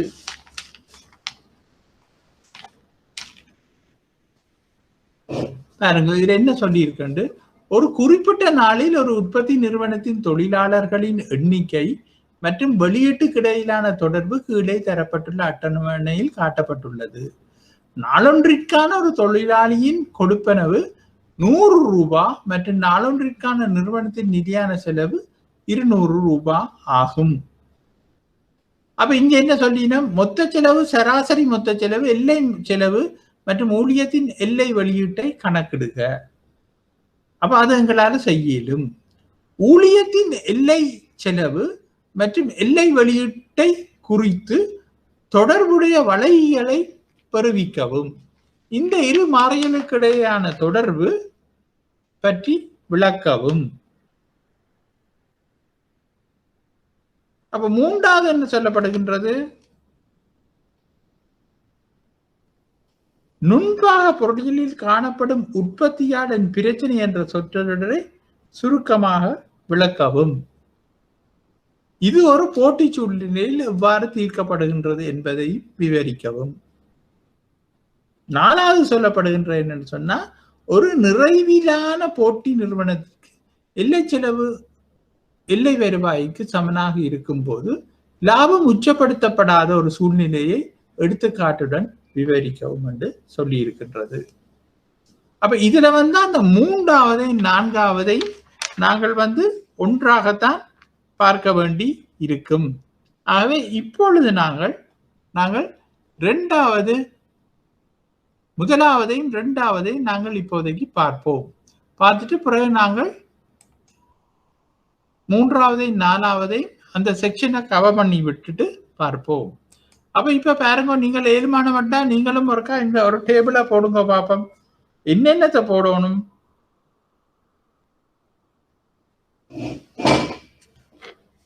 என்னென்ன அந்த டேபிள்ல என்னென்ன கொலம் பெறணும் என்றதை நீங்கள் எனக்கு சொல்லுங்க. அந்த 2 கேள்வியிலேயும் அந்த டேபிளை தந்து போட்டு அவர்கள் சொல்லி இருக்கின்றார்கள். இப்ப இதுல முக்கியமான விடயம் நாங்க அந்த கேள்வியை விளங்கிக் கொள்றோம்.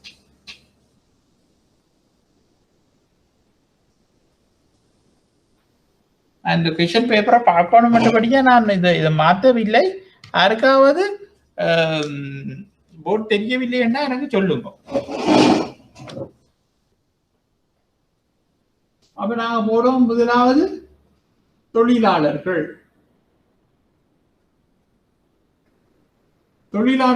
என்ன? அதுதான் இன்புட். நாங்கள் மாற்றிக் கொண்டிருக்கின்ற இது ஊழியம். ஊழியத்தை தான் இவர்கள் தொழிலாளர்கள் என்று சொல்லி இருக்கின்றார்கள். இரண்டாவது வெளியீடு. வெளியீடு என்பது என்ன? Output Q. அப்ப இது என்னன்னு பார்ப்போம். சைவரா இருக்கும் பொழுது சைவர், சைவரா இருக்கும் பொழுது சைவர், ஒன்றா இருக்கும் போது 20, 2 இருக்கும் பொழுது 50, 3 இருக்கும் பொழுது 90.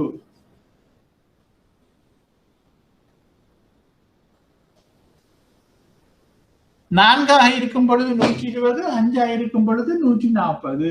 அப்ப இதுல நான் என்ன எழுதுகின்றேன் என்பது உங்களுக்கு தெரியணும். ஒன்று இன்புட், ஒன்று மொத்த வெளியீட்டை பற்றி நான் இப்ப சொல்லிக் கொண்டிருக்கின்றேன். இவர்களது இன்புட் என்னன்னு சொன்னால் ஊழியம். ஊழியம் தான் இன்புட்.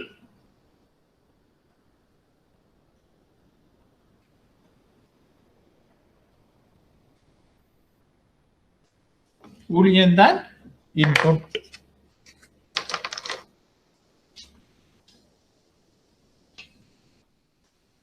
பாருங்க, நாங்கள் இதுல மெனக்கட்டு நாங்கள் இதுல ஒரு டேபிள போட்டா கூட எங்களுக்கு அதுல 5 மார்க்ஸ் வரும். 5 மார்க்ஸ் வரும். அதால நாங்க இப்ப படிச்ச செலவு கோட்பாடு இது. நானே இந்த போட்டோக்கு இருக்கின்றேன் என்று சொன்னால் உங்களுக்கு புறம் அங்கால செலவுகள் அதெல்லாம் பொழுது எந்த வெளியீட்டுக்கு எந்த செலவென்று ஒருத்தருக்குமே தெரியாமல் போகிறது. இதெல்லாம் சிம்பிளா மார்க்ஸ் எடுக்கின்ற செக்ஷன்கள். ஆனா உங்களுக்கு தெரியணும், ஓவராலா நாங்கள் மார்க்ஸ் எடுக்கிறோம்னா தான் ஒரு கேள்விக்குள்ள இறங்குவோம். என்ன 2 செக்ஷன் எனக்கு தெரியும், 2 செக்ஷன் எனக்கு தெரியாண்டா அதுல அர்த்தம் இல்லை. அந்த இதை நாங்கள் கேள்வியை எடுப்பது. அப்ப என்ன சொல்லினோம்? ஒரு தொழிலாளியின் கொடுப்பனவு 100 ரூபாய். நாளன்றிற்கான நிறுவனத்தின் நிலையான செலவு 200. அப்போ நாங்கள் என்ன செய்கின்றோம்? ஒரு தொழிலாளியின் செலவு 100 ரூபாய். அப்ப நாங்கள் இதுல போடுவோம். அடுத்ததாக மொத்த மாறும் செலவு.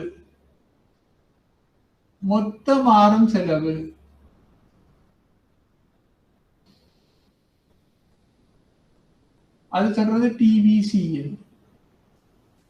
அதை நாங்க டிவிசிஎல் சொல்லிக் கொள்வோம்.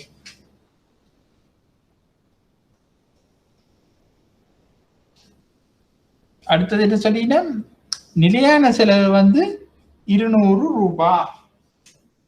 அப்ப நிலையான செலவை நான் வந்து தமிழ்ல எழுதியில நேர சொல்றேன் டிஎஃப்சி என்று.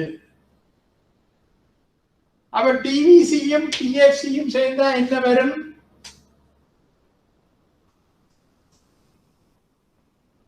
டிசி வரும்.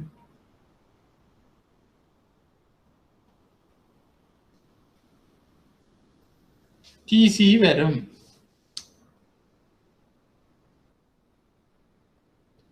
அடுத்ததாக அவர்கள் கேட்ட மாதிரிக்கு நாங்கள் போட வேண்டியது வந்து சராசரி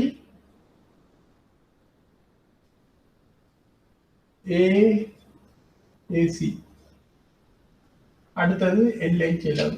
பாருங்க என்னத்தை கேட்டிருக்கின்றார்கள் என்று. மொத்த செலவு, சராசரி மொத்த செலவு, எல்லை செலவு மற்றும் ஊழியத்தின் எல்லை வெளியீட்டை கணக்கிடுக. ஊழியத்தின் எல்லை வெளியீட்டை நாங்கள்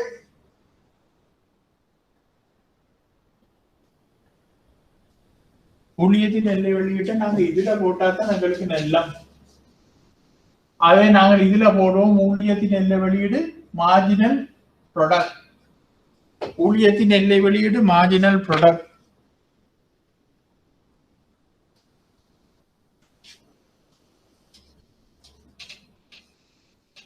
அதுக்கு பிறகு போடுவோம் டிவிசிஐ, டிஎஃப்சி, டிசி. அப்ப நாங்கள் இதுல ஏசி, இது எம்சி. அப்போ ஒரு கொலத்தை நாங்கள் கூட்டுகின்றோம்.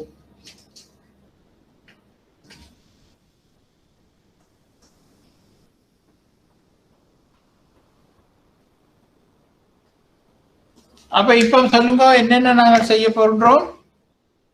வெளியீட்டை பார்ப்போம். வெளியீடு 0 இருக்கும் பொழுது இது 0 இருக்கும். 1 இருக்கும் பொழுது 20 இருக்கும். சாரி, மார்ஜினல் தான் போடுறோம் 0. 1 கூடும் பொழுது 20. 2 கூடும் பொழுது உங்களுக்கு தெரியும் அது 30. அடிஷனல் அமௌண்ட்டை தான் போடுகின்றோம். இங்க வந்து 40 வரும் அடிஷனல் அமௌண்ட். இங்கே பழையபடி 30, இங்கே பழையபடி 20, இங்கே பழையபடி 10, இங்கே பழையபடி 5. அப்ப இதுதான் மார்ஜினல் ப்ராடக்ட்ஸாக இருக்கின்றது. அடுத்தது நாங்கள் பார்க்கின்றோம் டிவிசிஏ. டிவிசிஏ ஒரு ஊழியத்துக்கு நாங்கள் கொடுக்கிற காசு வந்து 100 ரூபாய். அப்போ ஊழியம் 0 இருக்கும் பொழுது டிவிசி இல்லை. ஊழியம் 1 இருக்கும் பொழுது அது 100 ரூபாய். ஊழியம் 2 இருக்கும் பொழுது 200, 300, 400, 500, 600, 700. அப்ப டிஎஃப்சி வந்து என்ன? மொத்த நிலையான செலவு அவர்கள் சொல்கிறார்கள் 200 ரூபாய். அப்ப மொத்த நிலையான செலவு வந்து உற்பத்தி நடக்காத நேரத்திலேயும் 200 ரூபாயாக இருக்கும். நான் உங்களுக்கு சொல்லி இருக்கின்றேன். அப்ப இங்க பாருங்க, மொத்த நிலையான செலவு எப்பவுமே 200 ரூபாயாகத்தான் இருக்கும். அது நீண்ட காலமாக மாறும் வரை. அப்ப மொத்த செலவு என்பது என்ன? மொத்த மாறும் செலவை மொத்த செலவை கூட்டுவது. 300, 400, 500, 600, 700, 800, 900. அடுத்தது என்ன? அவர்கள் கேட்கின்றார்கள் சராசரி மொத்த செலவையும் எல்லை செலவையும் கேட்கின்றார்கள். அப்ப சராசரி மொத்த செலவு என்பது என்ன? உற்பத்தி 0 இருக்கும் பொழுது சராசரி மொத்த செலவு எவ்வளவு? வராது. உற்பத்தி 20 இருக்கும் பொழுது சராசரி மொத்த செலவு எவ்வளவு?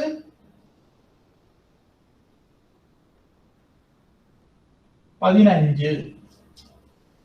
உற்பத்தி 50 இருக்கும் பொழுது சராசரி மொத்த செலவு எவ்வளவு? 8. ஏதாவது தெரியவில்லை என்றால் என்னென்ன சொல்லி விடுங்கள்.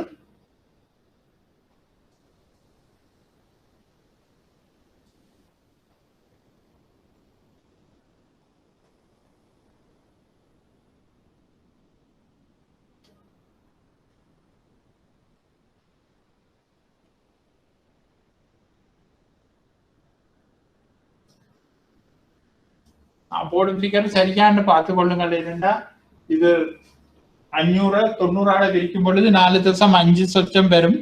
ஆகவே நான் அதை 6 போட்டு, நான் 5.6 போட்டுட்டேன்.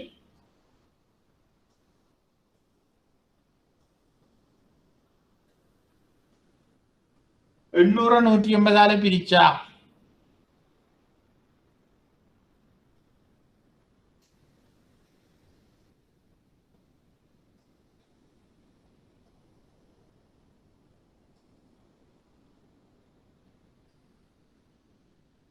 இந்த கிராஃபை நீங்கள் இந்த டேபிளை நீங்க போட்டு வச்சு கொண்டீங்கன்னாலும் சுகம். என்னன்னா வேற எந்தெந்த சந்தர்ப்பங்கள்ல இவர்கள் இப்படி கேட்டா கூட நாங்களாவே இப்படி ஒன்று கிரியேட் பண்ணி நாங்கள் சொல்லி போட்டு போயிடலாம்.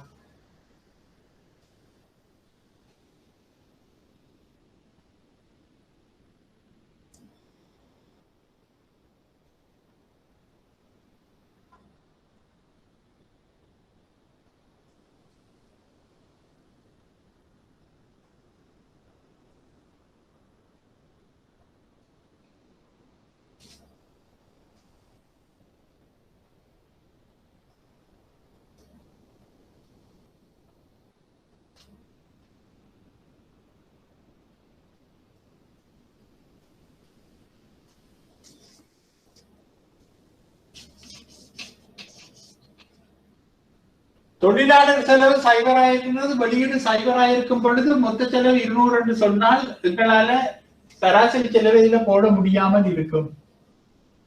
ஆனால் இங்கே சராசரி செலவு 15 என்று போட்டுட்டோம். சராசரி செலவு 15 என்று போட்டுட்டோம். ஆகவே இங்க வந்து எல்லை செலவு எவ்வளவாக இருக்கும் என்று சொன்னால் இங்கே வந்து சராசரி செலவில் ஏற்படும் மாற்றம் 15 என்று வரும். இது 7 என்று 7 என்று வரும். இது வந்து 2.4 என்று வரும். அப்புறம் இது வந்து 0.6 என்று வரும். இது வந்து 0 என்று வரும். இது வந்து 0.3 என்று வரும். இது 0.8 என்று வரும்.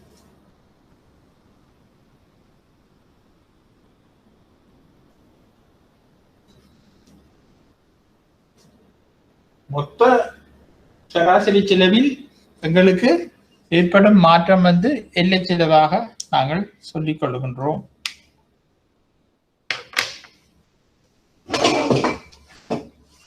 அப்ப நானே இந்த கிராஃபை உங்களுக்கு மினக்கட்ட கீறினான் என்று சொன்னால் நாங்கள் வந்து பிறகு ஒரு கட்டத்துல எந்த கட்டத்துல எப்படி ஒரு கேள்வியை கேட்டா கூட எங்களால இந்த ஒரு டேபிளை நீங்கள் சாம்பிளா வச்சு கொண்டீங்கள் என்றால் உங்களுக்கு தொடர்ந்து சுகமாக இருக்கும்.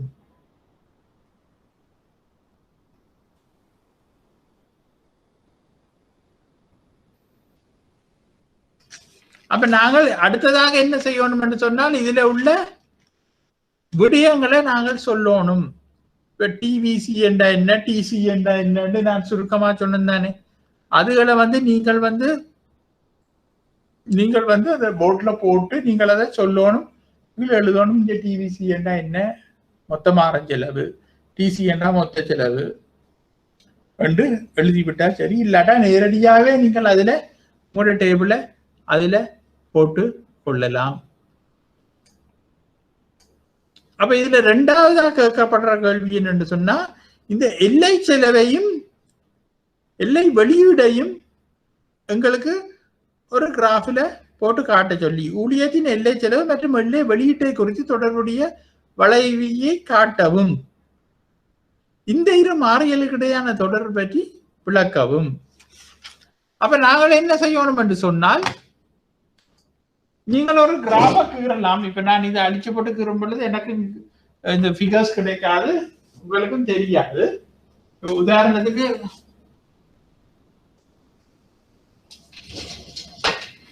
இந்த கரையில உங்களுக்கு கிருணா தெரியும் நினைக்கிறேன்.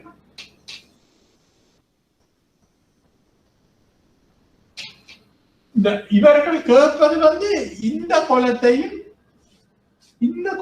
இறக்கல், இந்த குலத்தையும் கிரட்டா. அப்ப இங்க வெளியீடு வந்து கொண்டிருக்கும். இங்க செலவும் உற்பத்தியும் உள்ளீடும் ஒரு பக்கம் இருக்கும். செலவும் உள்ளீடும் ஒரு பக்கம் இருக்கும். இதை நான் உங்களுக்கு முதலே அந்த கிராஃப்ல கீறி காட்டியிருக்கின்றேன். இப்படி இருக்கும் எம்பி என்பது, எம்சி என்பது இப்படி இருக்கும். இந்த கோடு எம்பியா இருக்கும், இந்த கோடு எம்சியாக இருக்கும்.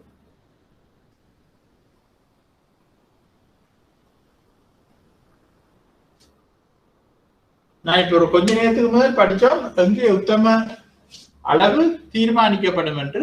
ஆனா இந்த கேள்வியில கேட்கறது வந்து இந்த எம்பி என்பது எம்சி என்பதை போட்டு காட்ட சொல்லி. அப்ப இந்த நீங்க முதலாவது இந்த டேபிளை கீறுறது, ரெண்டாவது இந்த கிராஃபை கீறுறது, ரெண்டுக்குமே 10 மார்க்ஸ் உங்களுக்கு கிடைக்கும். அப்ப இந்த ஃபிகரை கொண்டு இந்த டேபிளை நீங்கள் கீறணும், இந்த ஃபிகரை கொண்டு இந்த டேபிளை நீங்கள் கீறணும்.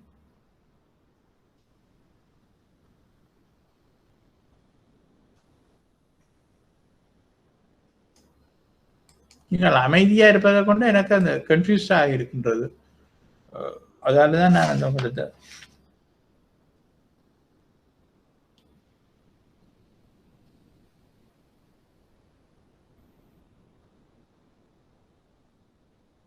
அப்ப இதுல நாங்கள் இந்த ரெண்டாவது படத்துக்கு ரிப்போர்ட் நாங்கள் ஒரு விஷயத்தை சொல்லலாம். என்னன்னு சொன்னால், இந்த எல்லை உற்பத்தி என்பது அதிகரிக்கும் பொழுது எல்லை செலவு என்பது குறைஞ்சு கொண்டு வரும். எங்கே எல்லை உற்பத்தி உச்சம் அடைகின்றதோ அங்கு வந்து எல்லை செலவு ஆக குறைந்த ஒரு புள்ளியை தொடும். இன்றைக்கு எல்லை உற்பத்தி குறைவடைய தொங்குதோ அந்த நேரம் எல்லை செலவு அதிகரிக்க துவங்கும். அப்ப எல்லை உற்பத்தி வீழ்ச்சியடைய எல்லை செலவு கூடிக்கொண்டு போகும் என்பதை நீங்கள் சுருக்கமாக எழுதிவிட்டால் காணும்.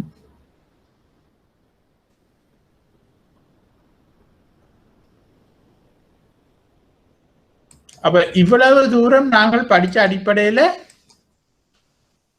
எங்களுக்கு இந்த பேப்பர்ல இந்த செக்ஷன்களை எங்களால செய்யக்கூடியதாக இருந்திருக்கின்றது.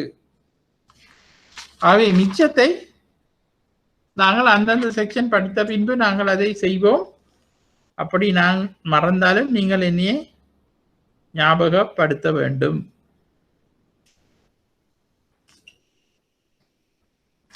ஏதாவது கேள்விகள் இருக்கின்றனதா இந்த கட்டத்தில் கேட்பதற்கு?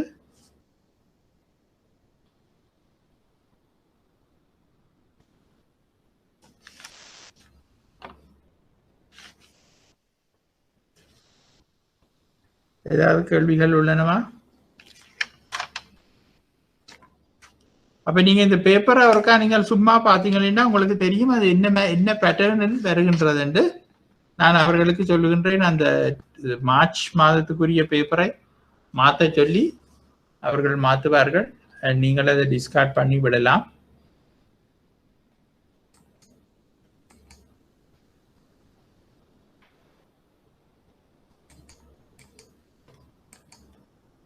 அப்ப நாங்கள் இந்த கட்டத்தில் இதை விட்டுட்டு நாங்கள் இப்ப சந்தை அமைப்புகளை பார்ப்போம். கிட்டத்தட்ட இந்த செக்ஷனோட நாங்கள் படிக்க போகின்ற அந்த நுண்பாக பொருளியல் என்ற செக்ஷன் முடிஞ்சுவிடும். அப்ப நாங்கள் இப்ப உதாரணத்துக்கு நான் நினைக்கின்றேன் மூன்றாவது கேள்வியில் ஒரு செக்ஷனை நான் தொடவில்லை.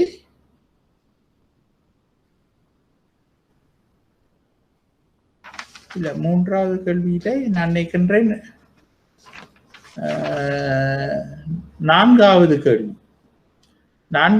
கேள்வியை நாங்கள்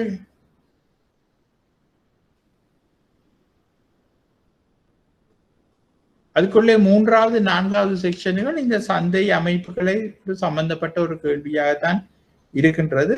அவை நாங்கள் இந்த சந்தை அமைப்புகளை படித்தால் இந்த செக்ஷன் முடிஞ்சிடும், நுண்பாக செக்ஷன் முடியும்.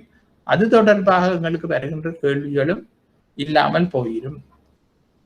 அப்ப நான் இதுல திரும்பவும் கேட்கின்றேன், 4-5 பேர் நீங்கள் ஆன்லைன்ல இருக்கின்றீர்கள், நீங்கள் எல்லாரும் A லெவலுக்கு எக்கனாமிக்ஸ் படிச்சிருந்தா உங்களுக்கு இந்த சந்தை அமைப்புகளை பற்றி நீங்கள் படிச்சிருப்பீங்கள். அதுவும் கனகாலத்துக்கு முதல் படிச்சிருந்தா சில வேளை மறந்திருக்கலாம். ஆனால் கிட்டடியில படிச்சிருந்தீங்களே என்று சொன்னால் உங்களுக்கு அது ஞாபகம் இருக்கும். அவை அதுக்கேற்ற மாதிரி நீங்கள் உங்களோட நாலேஜை பிரஷ் அப் பண்ணி கொள்ள வேண்டும். அப்ப சந்தை அமைப்புகள் என்று நாங்கள் படிக்கிறது என்னன்னு சொன்னால், இந்த சந்தை பொருளாதாரத்துல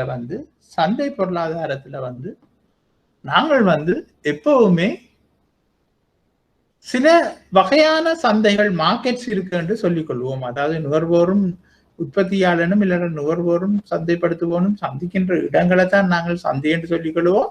அப்படியான சந்தை இந்த நிறை போட்டி சந்தை, தனியுரிமை சந்தை, தனியுரிமை போட்டி சந்தை, சிலருரிமை சந்தை என்ற ஒரு 4 வகையான சந்தைக்குள்ள நாங்கள் உள்ளடக்கி அந்த சந்தை அமைப்புகளை இந்த சந்தை பொருளாதாரத்தில், அதாவது முதலாளித்துவ பொருளாதாரத்திலே நாங்கள் ஆராய்கின்றோம். அப்ப பொருட்சந்தை ஒன்றிலிருந்து நிறுவனங்களது எண்ணிக்கை, உற்பத்தி பண்டங்களின் தன்மை, நிறுவனங்களுக்கு இடையிலான போட்டித்தன்மை, பிரவேச சுதந்திரம் என்பவற்றின் அடிப்படையிலான பொருள் சந்தையை பின்வரும் 4 சந்தை அமைப்புகளாக வகைப்படுத்தலாம். அப்ப பொருட்சந்தை ஒன்றிலிருந்து நிறுவனங்களது எண்ணிக்கை, உற்பத்தி பண்டங்களின் தன்மை, நிறுவனங்களுக்கு இடையேயான போட்டித்தன்மை. அதை கவனிச்சு கொள்ளுங்க. நிறுவனங்களோட எண்ணிக்கையை பற்றி நாங்கள் முதல் கவனத்தில் கொள்ளணும். ஒரு சந்தையில எவ்வளவு நிறுவனங்கள் சந்தைப்படுத்தி கொண்டிருக்கின்றன பொருட்களை, எவ்வளவு உற்பத்தியாளர் இருக்கணும் என்றதுதான் அர்த்தம். உற்பத்தி பண்டங்களின் தன்மை, உதாரணத்துக்கு இப்ப நான் இதுல தண்ணி போத்தில எடுத்துக்கொண்டவை என்று சொன்னால், இந்த தண்ணி போத்தில நீங்கள் எடுத்துக்கொண்டீங்கன்னா இந்த தண்ணி போத்தில கூட நிறைய தன்மைகள் இருக்கின்றன. இது 500 ml தண்ணி போத்தல். அப்ப 500 ml தண்ணி போத்தல் என்றதுக்கு என்ன, இந்த 500 ml தண்ணி போத்தல் தன்மைகள் என்று சொல்லும் பொழுது இது இந்த பேக்கிங், இந்த போத்தல் பல்வேறு விதமான சைஸுகள்ல பல்வேறு விதமான டிசைன்ல வரும். 500 ml தான் இருக்கும். அதுல விளம்பரப்படுத்த லேபலிங் அதுகள் வித்தியாசமாக இருக்கு. அப்ப சில பேர் அது இந்த ஃபிளேவர்டு வாட்டர் ரெண்டும் இருக்கின்றது. ஃபிளேவர்டு, இந்த ஃபிளேவர் ஸ்ட்ராபெரி ஃபிளேவர் அப்படி இப்படின்னு சொல்லியும் இருக்கின்றது. அப்ப இதெல்லாம் ஒரே தன்மை வாய்ந்த தண்ணி இல்லை. தண்ணி என்பது மெயினாக இருந்தாலும் அது ஒரே மாதிரியான தண்ணி இல்லை என்பதை நான் அதுல உங்களுக்கு சொல்ல வரேன். உற்பத்தி பண்டங்களின் தன்மை, உற்பத்தி பண்டங்களின் தன்மை என்பது வேறுபட்டு காணப்படும்.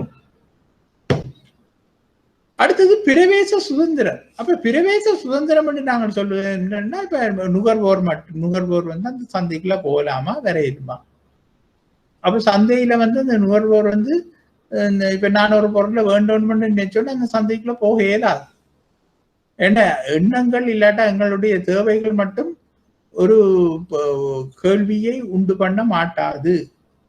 அப்ப அதை வாங்குற கொள்வன வலுவும் கொள்வன சக்தியும் எங்களுக்கு இருக்கணும். அப்ப அதே மாதிரி தான் பிரவேச சுதந்திரம், போட்டித்தன்மை, பிரவேச சுதந்திரம் அதே மாதிரி உற்பத்தியாளர் அந்த சந்தைக்குள்ள போறதுகளை பற்றி நாங்கள் பார்க்கலாம். இந்த தன்மைகளை வச்சுக்கொண்டு இந்த சந்தைகள் வேறுபடும். முதலாவது நிறைபோட்டி சந்தையாக இருக்கின்றது, 2வது தனியுரிமை சந்தையாக இருக்கின்றது, 3வது தனியுரிமை போட்டி சந்தையாக இருக்கின்றது, 4வது சிலர் உரிமை சந்தையாக இருக்கின்றது. அப்ப நான் முதல் சொன்ன இந்த 4 விடயங்களும் ஒவ்வொரு சந்தையிலையும் ஒவ்வொரு மாதிரி இருக்கும். அதை வச்சுக்கொண்டு நாங்கள் இந்த சந்தைகளை நாங்கள் பிரிக்க போகின்றோம். அப்ப நிறைபோட்டி சந்தை என்றால் என்ன? பெருமளவிலான உற்பத்தியாளரும் பெருமளவிலான நுகர்வோரும் ஓரினத்தன்மை வாய்ந்த பண்டங்களிலும் உற்பத்தியிலும் நுகர்விலும் ஈடுபடுவதுடன் சந்தையில் உள்நுழைவதற்கும் வெளியேறுவதற்கும் தடைகள் ஏதுமற்ற சந்தை நிறைபோட்டி சந்தை என்று சொல்லப்படுகின்றது.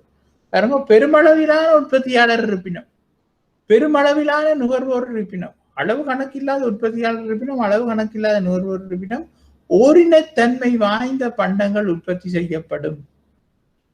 நுகர்விலும் அதுதான் நடக்கும். சந்தையில உள்நுழைவதற்கும் வெளியேறுவதற்கும் எந்தவித தடைகளும் இல்லாத ஒரு சந்தை நிறைபோட்டி சந்தை என்று நாங்கள் சொல்லுகின்றோம். இப்போ உதாரணமா நாங்கள் இது உண்மையிலேயே இந்த சந்தை வந்து நடைமுறையில இல்லை என்றுதான் நாங்கள் சொல்லிக் கொண்டாலும் ஒரு மெல்லிசாக நாங்கள் இப்போ நெல் உற்பத்தியை பற்றி எடுத்துக்கொண்டா இது ஒரு நிறை போட்டி என்று எடுத்துக்கொள்ள வேண்டாம். எல்லாரும் ஒரே விதமான நெல்லை உற்பத்தி செய்வது சாத்தியம். ஒரே விதமான நுகர்வோர் இருப்பினும் சந்தையில யாரும் உள்நுழையலாம், யாரும் வெளியேறலாம் என்ற மாதிரியான ஒரு நிலை இருக்கும். அதே மாதிரி மீன்பிடி தொழில் எடுத்துக்கொண்டாலும் இப்ப நானே நினைச்சா ஒரு கரையில போய் ஒரு கடற்கரையை பிடிச்சு ஒரு போட்டை ஒன்று எடுத்தேன்னா அந்த போட்ல போய் நான் மீன் பிடிச்சிட்டு வரலாம், ஒரு தடங்களும் இல்லை. அதே மாதிரி இப்படியான மீன்பிடி தொழில்கள்ல நுகர்வோரும் எண்ணற்றவர்களாக இருப்பார்கள். அப்ப இதுகளை மரக்கறி செய்கை, இதுகளை நாங்கள் ஒரு அளவு நிறை போட்டி சந்தையாக எடுத்துக்கொண்டாலும் உண்மையாக நாங்கள் படிக்க போகின்ற நிறை போட்டி சந்தை வந்து ஒரு கற்பனை சந்தையாக தான் இருக்கும் என்று நாங்கள் சொல்கின்றோம். அப்ப இந்த கற்பனை சந்தையில நிறை போட்டி சந்தையின் பண்புகள் என்னன்னு சொன்னா பெருமளவிலான நுகர்வோரும் பெருமளவிலான நிறுவனங்களும் காணப்படும்.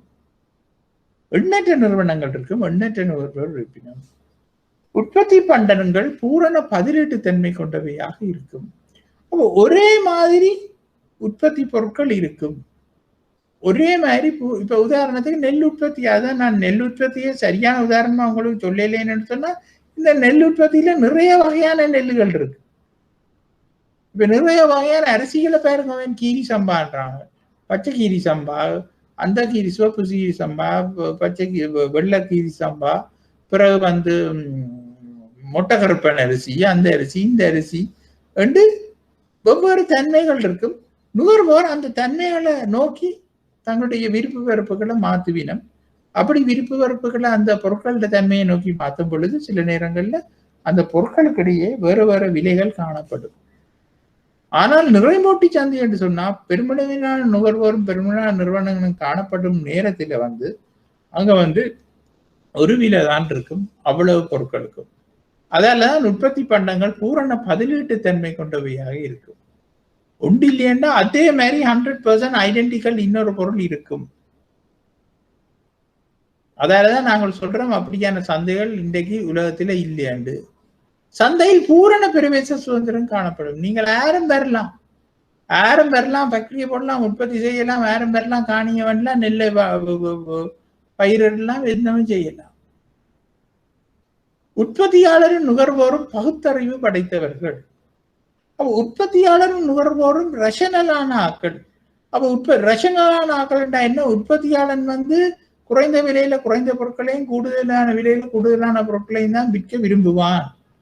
அதே மாதிரி நுகர்வோன் வந்து கூடுதலான விலையில குறைந்த பொருட்களையும் குறைந்த விலையில கூடுதலான பொருட்களையும் தான் வேண்ட விரும்புவான். ஆனா அப்படி நடக்கும் என்று சொல்ல முடியாது. ஆனா அவன் பகுத்தறிவுடைய தான் கொடுக்கிற காசுக்கு நல்ல பலன் எடுக்க விரும்புவான். உற்பத்தியாளன் வந்து தான் விற்கிற பொருட்களின் மூலமாக உச்ச லாபத்தை அடைய முயற்சிப்பான். அப்ப உற்பத்தி காரணிகள் பூரண அசையும் தன்மை படைத்தவை.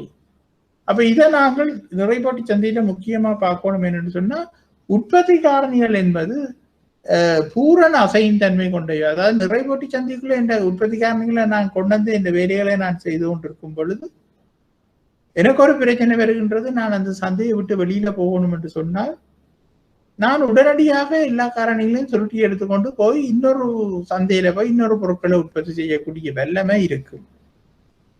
பூரண அசையும் தன்மை படுத்தவை. நினைச்ச நேரம் நான் இந்த ஃபேக்டர்ஸ் ஆஃப் ப்ரொடக்ஷனை நான் கொண்டுடலாம், நினைச்ச நேரம் எல்லாத்தையும் மூடி கட்டி போட்டு அதுகளெல்லாம் ஊழியத்திலிருந்து நிலத்திலிருந்து ஃபேக்டரியிலிருந்து மூலத்திலிருந்து எல்லாத்தையும் எடுத்துக்கொண்டு போய் வேற இடத்துல நான் வேற உற்பத்தியை செய்யலாம். அப்ப நிறுவனம் வந்து விலையை ஏற்பவனாக தொழிற்படும். விலை ஏற்பவன் என்று சொல்லும் பொழுது நிறுவனம் வந்து அங்கே விலையை டிசைட் பண்ண இயலாது. நுகர்வோன் தான் கூடுதலான நேரங்கள்ல விலையை டிசைட் பண்ணுவான். அப்ப நிறுவனம் வந்து விலையை ஏற்பவனாகத்தான் தொழிற்படும்.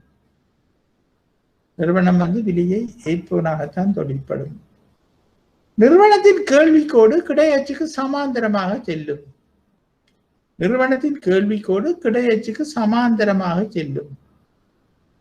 அவ பாருங்க, நிறுவனத்தின் கேள்விக்கோடு எப்பவும் கிடையச்சுக்கு சமாந்தரமாக செல்லும். இதே கேள்வி கொண்டு பாருங்க, உங்களுக்கு ஞாபகம் இருக்கின்றதா? இப்ப நாங்க பார்த்த பேப்பர், எக்ஸாம் பேப்பர்ல வந்தது கேள்விக்கோடு கிடையத்துக்கு சமாந்தரமாக செல்லும் ஒரு கேள்விக்கோட்டை பற்றி கேட்டிருந்தார்கள். மற்றது விளம்பரம் காணப்படுவது இல்லை. விளம்பரம் என்ற ஒன்று இருக்காது. என்னென்று சொன்னா எல்லாம் சேம் ஐடென்டிக்கல் ப்ராடக்ட், சேம் விலை. அப்ப நாங்கள் வந்து நிறைய நிறுவனம் உற்பத்தி செய்யறதுக்கு என்ன எல்லாம் ஒரே விலையா இருக்கும், ஒரே மாதிரி பொருளா இருக்கும். ஆகவே நாங்கள் வந்து அதை பற்றி கவனம் செலுத்துவதில்லை, விளம்பரத்தை பற்றி. அவ விளம்பரம் இல்லை என்றுதான் அங்கே சொல்ல வேண்டும்.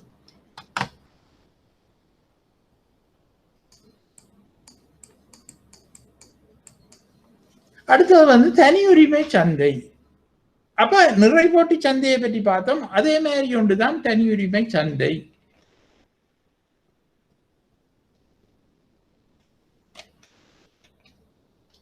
அப்ப ஒரு தனி உரிமை சந்தை என்னன்னு சொன்னா, அந்த பொருளாதாரத்துல ஒரு நிறுவனம் தான் இருக்கும்.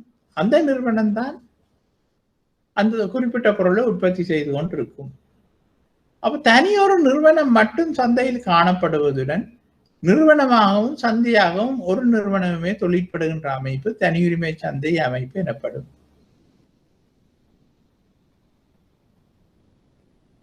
உதாரணமாக இலங்கையை பொறுத்த மட்டும் இலங்கை புகையிரத சேவை. அப்ப நீங்க அதை கற்பனை பண்ணீங்களேன்னா உங்களுக்கு தெரியும். பாருங்க, இலங்கையில ட்ரெயின் சர்வீஸ கொடுக்கறது வந்து இலங்கை புகையிரத திணைக்களம் மட்டும்தான். அந்த சர்வீஸ் வந்து அந்த நிறுவனம் மட்டும்தான் கொடுக்குது, வேற ஒருத்தருமே இல்லை. அப்ப அப்படி ஒரு விடயத்தை நாங்கள் பார்த்து கொண்ட வேண்டாம், அது தனியுரிமை சந்தை என்று சொல்லிக் கொள்ளுவோம்.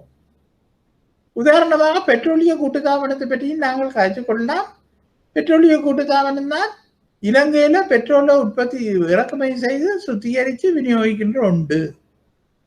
ஆனால் கிட்டத்தட்ட ஒரு 15-20 வருஷத்துக்கு முதல் இருந்து லங்கா ஐஓசி என்ற ஒரு நிறுவனமும் இந்த சந்தைக்குள்ள வந்து அந்த ரெண்டு நிறுவனங்களுமே இப்ப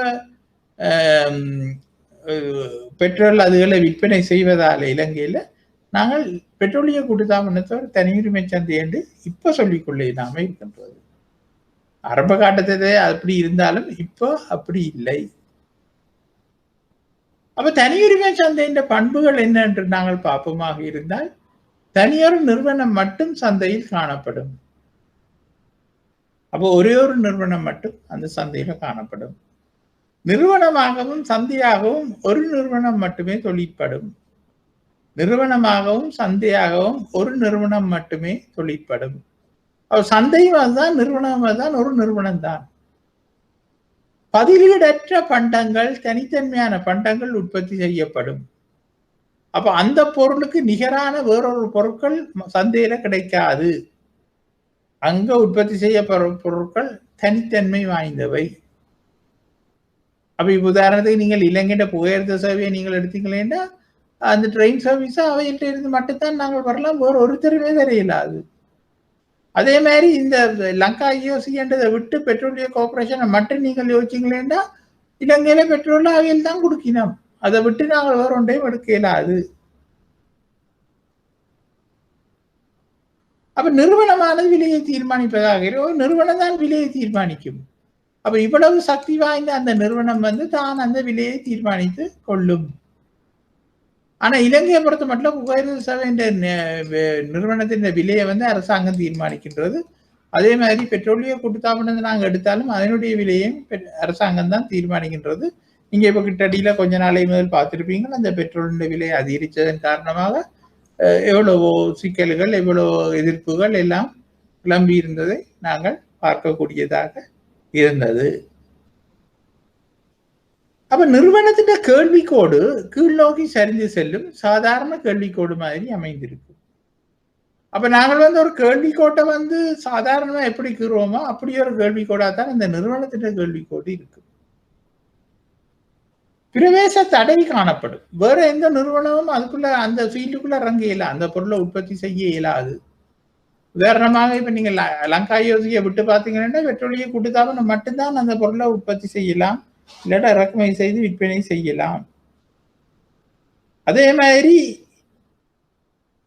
மாதிரி இலங்கை புகையிரத சேவை எடுத்தா அவர்கள் மட்டும்தான் அந்த இதை செய்யணும். அப்ப பிரவேச தடை என்பது காணப்படும். போட்டி விளம்பரம் காணப்படுவதில்லை. அதனால் புதிய பொருட்களை அறிமுகப்படுத்துவதற்கான விளம்பரம் காணப்படும். அப்ப போட்டி விளம்பரங்கள் இருக்காது. ஆனா ஒரு பொருளை நாங்கள் அறிமுகப்படுத்தும் பொழுது அது தொடர்பான விளம்பரம் இருக்கு. வேண்டாம் வேறொரு நிறுவனத்தோட நாங்க போட்டி போட்டா தானே அங்க நாங்க போட்டி விளம்பரம் இருக்கும். இங்க வந்து ஒரு பொருள் இந்த இப்படி ஒரு பொருள் வருகின்றது, இந்த இப்படி ஒரு பொருள் வருகின்றது என்று அறிமுகப்படுத்துவதாக இருக்கும். அப்ப நாங்கள் எங்களோட முயற்சிகளை பற்றி தொழில் முயற்சியை பற்றி பார்க்க நீண்ட காலத்திலும் குறுங்காலத்திலும் அசாதாரண லாபத்தை ஈட்ட முடியும். அப்ப இங்க அசாதாரண லாபம் என்று நான் என்ன சொல்லுகின்றேன் என்று சொன்னால் உற்பத்தி காரணிகள வருமானமாக கருதப்படும் முயற்சிக்குரிய லாபம் வந்து அது வந்து ஒரு சாதாரண லாபம். முயற்சியாளனுக்கு நாங்கள் அவன் முயற்சிக்காக கொடுக்கப்படும் லாபம் வந்து சாதாரண லாபம். அதிலும் பார்க்க கூடுதலான லாபத்தை ஈட்டு பட்சத்தில் அந்த நிறுவனம் வந்து அசாதாரண லாபத்தை ஈட்டுகின்றது என்று நாங்கள் சொல்லிக் கொள்கின்றோம். அப்ப நீண்ட காலத்திலும் குறுங்காலத்திலும் அசாதாரண லாபத்தை ஈட்டுதல் இந்த வரைபடத்தில் காட்டப்பட்டு உள்ளது. அப்ப இங்க இந்த வரைபடத்தை நீங்க பாத்தீங்கன்னா என்ன நடக்குதுன்னு சொன்னா அந்த நிறுவனத்தின் கேள்விக்கோடு வந்து டி. அந்த நிறுவனத்தின் கேள்விக்கோடு தான் ஏஆர் ஆகவும் இருக்கும். ஏஆர் என்பது சராசரி வருமானமாக இருக்கும். மொத்த வருமானத்தை வெளியீட்டால பிரிக்க வாரதுதான் சராசரி வருமானம். அந்த வருமான கோடு தான் அந்த நிறுவனத்தின் கேள்விக்கோடாகவும் இருக்கும். அப்ப அந்த நிறுவனத்தின் எல்லை வருமான கோடு, அதாவது மொத்த வருமானத்தின் அதிகரிப்பு, ஒவ்வொரு அலகு உற்பத்தியையும் அதிகரிக்கும் பொழுது அந்த அதிகரிக்கப்படும் அலகால மொத்த உற்பத்தியில மொத்த வருமானத்தில் ஏற்படும் அதிகரிப்பு தான் எம்ஆர் என்று நாங்கள் சொல்லுகின்றோம். அந்த எம்ஆர் வந்து கிட்டத்தட்ட இந்த ஏஆர் என்றதுக்கு சரி அரைவாசியாக இருக்கும். அது வந்து இப்படி வந்து கொண்டிருக்கும், இந்த கோடு இப்படி வந்து கொண்டிருக்கும். அப்படி இருக்கும் பொழுது நாங்கள் இந்த செலவு கோட்டை பார்ப்போமாக இருந்தால் அந்த நிறுவனத்தின் சராசரி செலவு, எங்களுக்கு அந்த மொத்த செலவை வெளியீட்டால பிரிச்சு வர சராசரி செலவு இப்படி போகும் பொழுது நான் அந்த எல்லை செலவை பற்றி சொல்லி இருக்கின்றேன். எல்லை செலவு எப்பவும் இந்த ஏசி என்ற கோட்டின் அடிமட்ட புள்ளியை தொட்டுக்கொண்டு போகும் என்று நான் சொல்லி இருக்கின்றேன். இங்க பாருங்க, அதன் அடிப்புள்ளியை தொட்டுக்கொண்டு இந்த எம்சி என்பது போகின்றது. அப்ப எந்த ஒரு நிறுவனமும் தனது லாபத்தை உச்சப்படுத்தும் நோக்கோடு எங்கே தனது உற்பத்தியை நிறுத்தி கொள்ளும் என்று சொன்னால் இந்த எம்சி வந்து ஏசி என்ற புள்ளியை வெட்டும் இடத்துல தான் தன்னுடைய லாபத்தை உற்பத்தியை நிறுத்தி கொள்ளும். அப்ப எம்சி என்பது ஏசியை முட்டும் புள்ளி வந்து இந்த E1 என்ற புள்ளி. அந்த E1 என்ற புள்ளியில இந்த உற்பத்தியை நிப்பாட்டும் பொழுது இந்த தனியுரிமை நிறுவனத்துக்கு பாருங்க ஏசி என்ற புள்ளியை தான் எம்சி வெட்டுது. அந்த ஏசியும் எம்சியும் வெட்டும் புள்ளியில நீங்கள் இங்க பாத்தீங்களேண்டா இந்த சி என்பதுதான் அவ்வளவு பொருட்களையும் உற்பத்தி செய்வதற்கு அந்த நிறுவனத்துக்கு ஏற்படுகின்ற செலவாக காணப்படும். அப்ப சி என்ற இடம் வந்து செலவு. அப்ப சி என்ற இடத்துல செலவு வந்து நிலத்துக்குரிய வாடகை,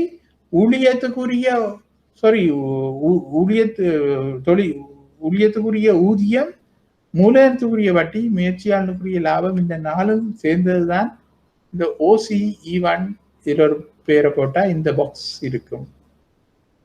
ஆனா சந்தையில பாருங்கோ, இந்த இடத்துல நாங்கள் E1 என்ற புள்ளியில அந்த உற்பத்தியை நிப்பாட்டினாலும் எங்களுடைய கேள்விக்கோடு வந்து மேலே இருக்கிறபடியா அது நாங்கள் ஒரு கோட்டை கீறி அந்த கேள்விக்கோட்டை அந்த இடம் முற்ற இடத்தை ஈ என்ற போட்டோமே சொன்னால் அதுக்கு நேராக இருக்கிறது தான் அந்த பொருளுக்கான விலை. அப்ப இந்த சந்தையில வந்து அந்த ஒரு நிறுவனம் தான் உற்பத்தி செய்கின்றது. அந்த ஒரு நிறுவனமும் உற்பத்தி செய்யும் மொத்த வருமானம் வந்து OPE, இது ஏதாவது எஸ் என்று சொல்லுவோம். OPES என்பதுதான் அதன் முழுமையான வருமானமாக இருக்கும். ஆனால் உற்பத்தி காரணிகளுக்கு கொடுக்கப்படும் காரணி வருமானங்களோடு பார்க்கும் பொழுது அதனுடைய மொத்த செலவு வந்து OCE1S ஆக இருக்கும். அப்ப இவ்வளவு வருமானம் இவ்வளவு செலவு என்று சொல்லும் பொழுது இந்த CPE1 என்பது ஒரு மேலதிக லாபமாக அந்த நிறுவனத்துக்கு கிடைக்கின்றது. CPE1 என்பது மேலதிக லாபமாக அந்த நிறுவனத்துக்கு கிடைக்கின்றது என்னும் பொழுது அதைத்தான் நாங்கள் சொல்வது அசாதாரண லாபம் என்று. ஏனென்று சொன்னா அந்த முயற்சியாளனுக்கு கிடைக்கின்ற சாதாரண லாபம் இந்த ஓசி ஈவன் எஸ்க்குள்ள இருக்கின்றது. அதுவும் சேர்த்துத்தான் அது மொத்த செலவாக இருக்கின்றது. அதையும் விட்டு அந்த உற்பத்தியாளர்களுக்கு இந்த அளவு பொருட்கள் இந்த அளவு லாபம் கிடைக்கின்றது என்று சொன்னால் அதுக்கு காரணம் இந்த இ என்ற புள்ளியில டி என்ற கோட்டில் இ என்ற புள்ளியில விலை தீர்மானிக்கப்படுகின்றது. அதனுடைய செலவு இந்த அளவாக இருப்பதனால் இந்த இடைவெளி அசாதாரண லாபமாக கருதப்படுகின்றது.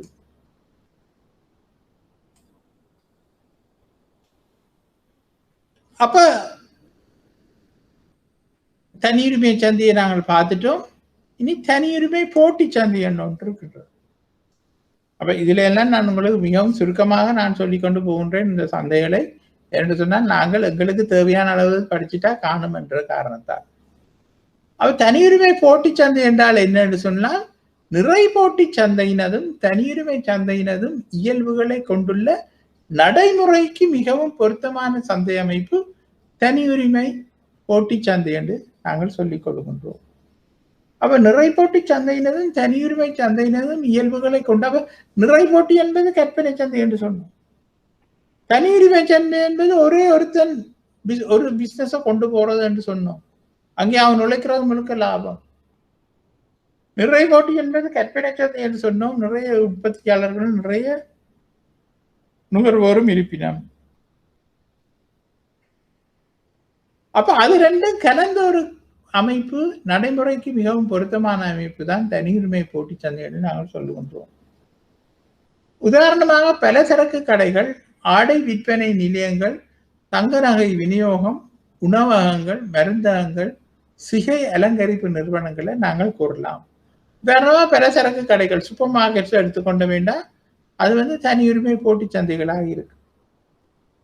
ஆடை விற்பனை நிலையங்கள் நோ லிமிட் இருக்கு, ஹவுஸ் ஆஃப் ஃபேஷன் இருக்கு, அவையெல்லாம் தங்களுக்குள்ள கம்பீட் பண்ணுவினோம், போட்டி போடுவினோம். ஆனா அவர்கள் எல்லாம் தனியுரிமை போட்டி சந்தை. தங்க நகை விநியோகம், யாழ்ப்பாணத்துல கண்ணாதெட்டி என்ற ஒரு ஏரியாவுக்கு போனாலும், மட்டக்களப்புல நீங்கள் டவுனுக்கு பஸாருக்குள்ள போனீங்கள் என்றாலும், கொழும்புல சி ஸ்ட்ரீட்டுக்கு வந்தீங்கள் என்றாலும் திரும்புற பக்கம் தங்க நகை கடைகளாகத்தான் இருக்கும். உணவகங்கள், மருந்தகங்கள், சிகை அலங்கரிப்பு நிறுவனங்கள், இவை எல்லாவற்றையும் நாங்கள் சொல்லிக்கொள்ளலாம். வேணும்னா ஒரு கொஞ்சம் பேர் இருப்பினும் ஒரே மாதிரியான ஆட்கள் அவையில் தங்களுக்குள்ளேயே கம்பீட் பண்ணுவினோம், போட்டி போடுவினோம், நுகர்வோரை கவர்ந்தெழுக்க முயற்சிப்பினோம், பிசினஸ் நடக்கும். அப்ப தனியுரிமை போட்டி சந்தையின் இயல்புகள் என்னன்னு சொன்னா பெருமளவிலான நிறுவனங்கள் சந்தையில் காணப்படும். அப்ப முதல் தனியுரிமை சந்தையில பார்த்த மாதிரி ஒரு நிறுவனமும் நிறை போட்டி சந்தையில பார்த்த மாதிரி எண்ணற்ற நிறுவனங்களும் இருக்காது. பெருமளவிலான நிறுவனங்கள் இருக்கு, ஒரு ரீசனபிளான அமௌண்ட் உள்ள நிறுவனங்கள் காணப்படும். நிறுவனங்கள் ஒவ்வொன்றும் தனித்து இயங்கு. ஒவ்வொரு நிறுவனங்களும் தங்களோட சுயமாக லாபம் ஈட்டும் நோக்கத்தோட இயங்கி கொண்டு இருப்பினம். பொருள் வேறுபாடுகள் காணப்படும். பொருள் வேறுபாடுகள் என்றது இப்ப நாங்க நடைமுறை காணப்படுற சந்தை இப்படியான சந்தைகள். அதான் நான் உங்களுக்கு சொன்னேன், இந்த தண்ணி போத்தில நாங்க எடுத்த வேண்டாம், எல்லா தண்ணி போத்திலும் ஒரே மாதிரி இருக்காது, எல்லாம் தண்ணி தான். ஆனா அதுல கொஞ்சம் கொஞ்சம் வேறுபாடுகள் இருக்கும். அந்த வேறுபாடுகளோட வேற வேற விலைகள்ல வித்து விட்டுருவாங்க. கேட்டா ஒரு காரணங்கள் சொல்லுவாங்க, சின்ன சின்ன வேல்யூ அடிஷன், பெறுமதி சேர்ப்புகள் இடம்பெற்றிருக்கின்றன.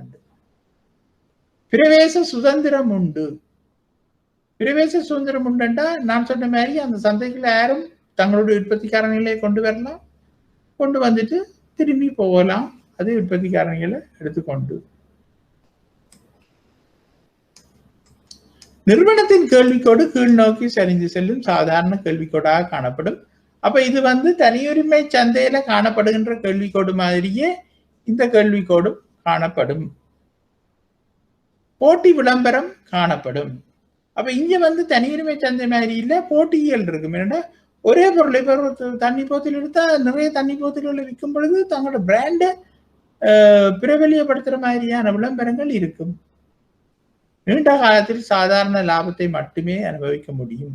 அவ இப்படியான நிறுவனங்கள், இப்ப உதாரணத்துக்கு எங்கட தமிழ்ல எடுத்துக்கொண்டீங்களே என்று சொன்னால் இப்ப நிறைய ஒலிபரப்பு ப்ராட்காஸ்டிங் எடுத்துக்கொண்டாலே சக்தி எஃப்எம், சூரியன் எஃப்எம், தென்றல் எஃப்எம், மற்றது வசந்தம் எஃப்எம், மற்றது கேபிட்டல் எஃப்எம், 5-6 நிறுவனங்கள் வந்துட்டு. அப்ப அதனால அவர்களுக்குள்ள போட்டி விளம்பரங்கள் காணப்படும். ஆனா எந்த நிறுவனமும் நீண்ட காலத்துல சாதாரண லாபத்தை தான் அனுபவிக்கலாம். ஏன்னு சொன்னா தனியுரிமை சந்தை என்று சொன்னா அது எந்த கட்டத்திலையும் சாதாரண லாபத்தை இல்ல அசாதாரண லாபத்துல குறுங்காலத்திலேயோ நீண்ட காலத்திலேயோ அனுபவிச்சு கொண்டிருக்க வேண்டாம். அது ஒன்றுதான் அந்த பொருளை விற்பனை செய்யுது. ஆனால் தனியுரிமை போட்டி சந்தையில அப்படி இல்லை. தனியுரிமை போட்டி சந்தையில நிறைய நிறுவனங்கள் போட்டி போட்டு கொண்டிருப்பதால குறுங்காலத்துல வேணுமெண்டா அசாதாரண லாபத்தை ஈட்டலாம். ஆனால் நீண்ட காலத்துல சாதாரண லாபத்தை தான் ஈட்ட முடியும்.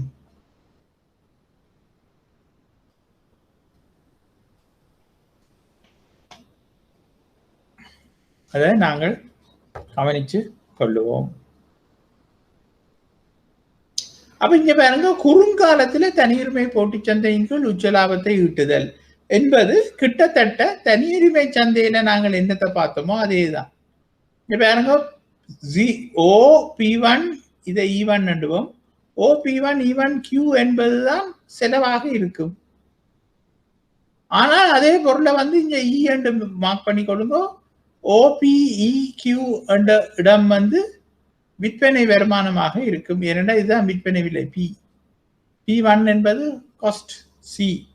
ஆகவே PE1 P1 என்பது அசாதாரண லாபமாக இருக்கும். அசாதாரண லாபமாக இருக்கும். இது குறுங்காலத்தில்.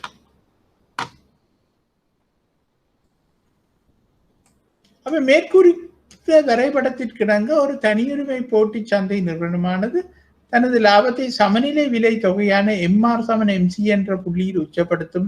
இதற்கிணங்க PE P1 E1 என்பது அசாதாரண லாபமாக இருக்கும். ஏனெனில் PE OQ ஆனது மொத்த வருமானமாகவும் மற்றும் OP1 Q E1 ஆனது மொத்த செலவாகவும் இருக்கும். அப்ப இங்க பாருங்க, நீண்ட காலத்துல என்ன மாதிரி தனியுரிமை போட்டி சந்தையில லாபம் இருக்கும் என்று சொன்னால், நீண்ட காலத்துல எப்பவுமே MCயும் ACயும் சந்திக்கின்ற இடத்துலதான் உற்பத்தி நிப்பாட்டப்படும். MCயும் MRம் சந்திக்கும் இடத்துல உற்பத்தி நிப்பாட்டப்படும். ஆனா அதன் காஸ்ட் MCயும் ACயும் அமையும் இடமாக இருக்கும்.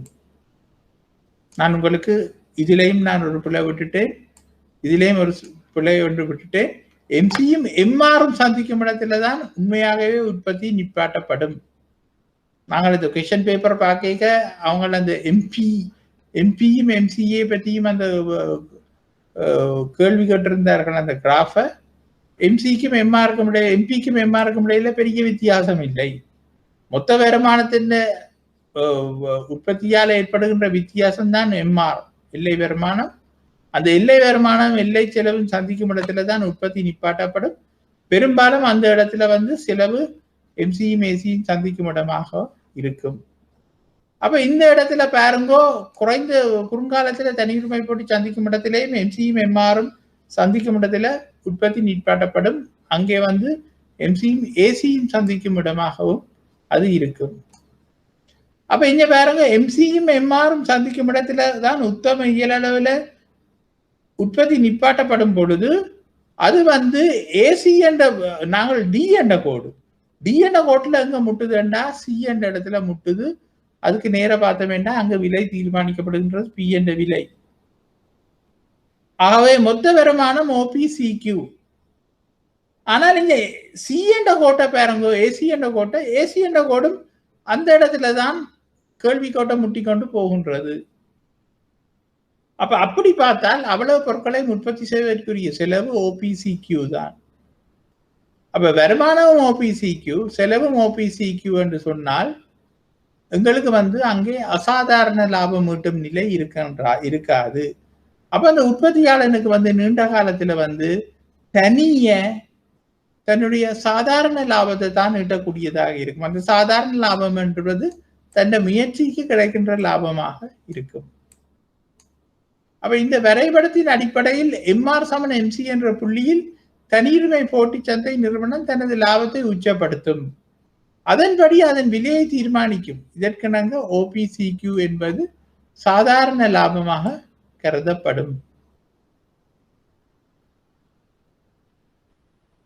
சாதாரண லாபமாக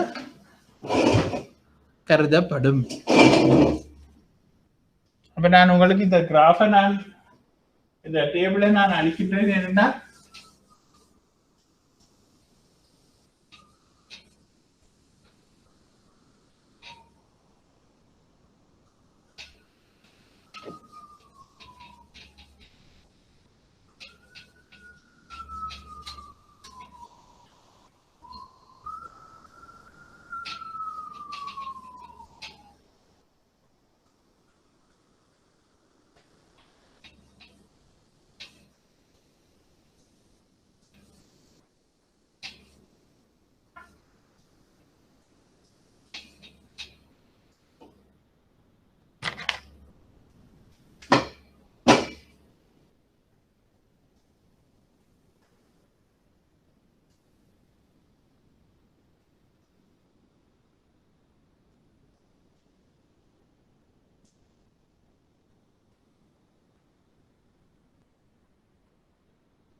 குறுங்காலத்துல நாங்கள் தனியுரிமை போட்டி சந்தையை பார்க்கும் பொழுது குறுங்காலத்துல 3 விதமான நிலை ஏற்படலாம்.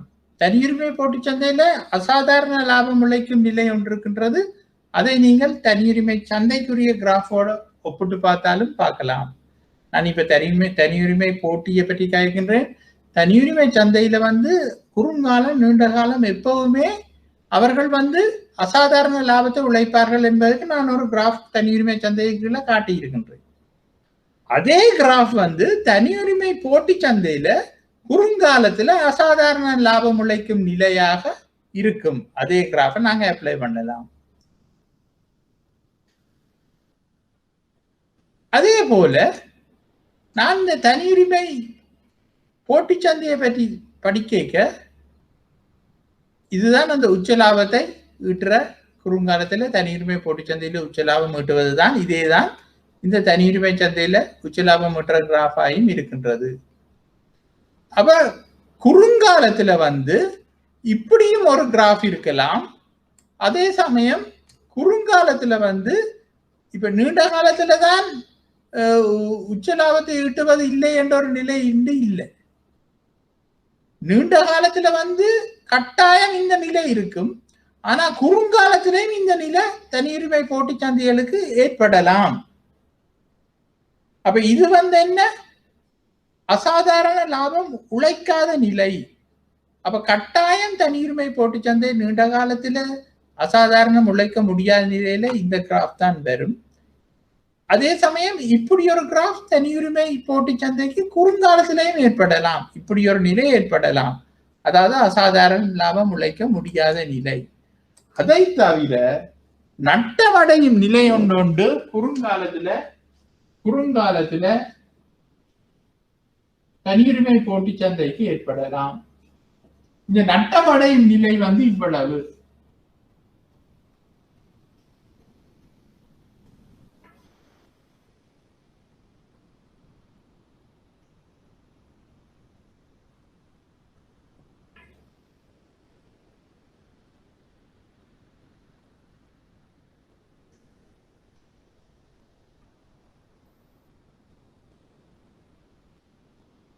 நட்டமடையும் நிலை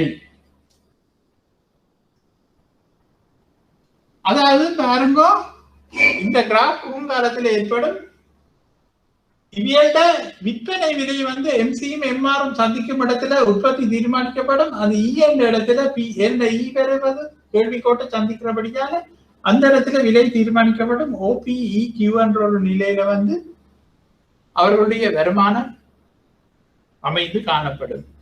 ஆனால் சில நேரங்களிலே ஏசி என்ற கோடு அதற்கு மேலாக செல்லும் பொழுது இந்த புள்ளி ஏசியை எங்கே சந்திக்கின்றதோ ஈவன் என்ற புள்ளியில் சந்திக்கும் பொழுது அங்கே விலை தீர்மானிக்கப்படும். விலை எண்ணிலே காஸ்ட் தீர்மானிக்கப்படும். அப்ப மொத்த செலவு OCEQ ஆக இருக்கும். அதால ஏற்படுகின்ற நட்ட நிலை வந்து இந்த PP1E PP1E1E ஆக அமையும். ஆனால் இந்த 3 நிலைகளுமே குறுங்காலத்தில் இருந்ததுக்கு என்ன அட்ஜஸ்ட் பண்ணப்படும். ஏனென்று சொன்னா பிரவேச சுதந்திரம் காணப்படும். பிரவேச சுதந்திரம் என்று சொன்னா இப்ப நிறைய நிறுவனங்கள் வந்துட்டது வந்து இந்த தனியுரிமை போட்டி சந்தையில உற்பத்தியில் ஈடுபட்டு கொண்டிருக்கும் பொழுது நட்டமடையும் நிலை காணப்படும் பொழுது பிரவேச சுதந்திரம் இருக்கிறபடியா திடீரென நிறுவனங்கள் வெளியில போயிடும். அப்ப திடீரென நிறுவனங்கள் வெளியில போனோன்னா நீண்ட காலத்துல இந்த ஏசி என்ற செலவு கோடு இந்த இ என்ற புள்ளியில வந்து முட்டும் பொழுது எங்களுக்கு சாதாரண லாபம் விளைக்கும் சூழ்நிலை ஏற்படும். அதுதான் நீண்ட காலத்துல நான் அதுல சொல்லி இருக்கிற கிராஃப். அதே மாதிரி குறுங்காலத்துல அசாதாரண லாபம் விளைக்கும் நிலை தனியுரிமை போட்டி சந்தையில் இருக்கும் பொழுது என்ன நடக்கும்? வெளியில இருக்கிற ஆட்களுக்கு அட்ராக்டிவா இருக்கும். அட இதுக்குள்ள இருக்கிற நிறுவனங்கள் நல்லா உழைக்கின்றன என்று பிரவேச சுதந்திரம் காரணமாக மற்ற நிறுவனங்கள் எல்லாம் உள்ளுக்கு வரும். மற்ற நிறுவனங்கள் எல்லாம் உள்ளுக்கு வரும் பொழுது நிறுவனங்களுடைய போட்டி அதிகரிச்சு நிறுவனங்களுடைய உற்பத்தி அதிகரிச்சு இந்த அசாதாரண அந்த கிராஃபை பார்த்தீங்கன்னா தெரியும், அந்த அசாதாரண லாபம் விளைக்கும் நிலை குறைஞ்சு கொண்டு போய் சாதாரண லாபம் விளைக்கும், அதாவது ஏசி கோடு இதுல முட்டுற அளவுக்கு வந்துடும். அவ அப்படியான இடத்துல சாதாரண லாபம் விளைக்கப்படும். அதனாலதான் நீண்ட காலத்துல தனியுரிமை போட்டியில அசாதாரண லாபம் விளைக்கும் நிலையோ நட்டமடையும் நிலையோ காணப்படாது, சாதாரண லாபம் விளைக்கும் நிலை தான் காணப்படும். அதற்கு முக்கிய காரணம் பிரவேச சுதந்திரம். பிரவேச சுதந்திரம் இருக்கும் பொழுது நிறுவனங்கள் நட்டமடைந்தால் வெளியேறி போகும் பொழுது நிறுவனங்களோட எண்ணிக்கை குறைவடைந்து அந்த செலவுகள் குறைவடைந்து லாபம் அதிகரித்து சாதாரண லாபம் காணப்படும்.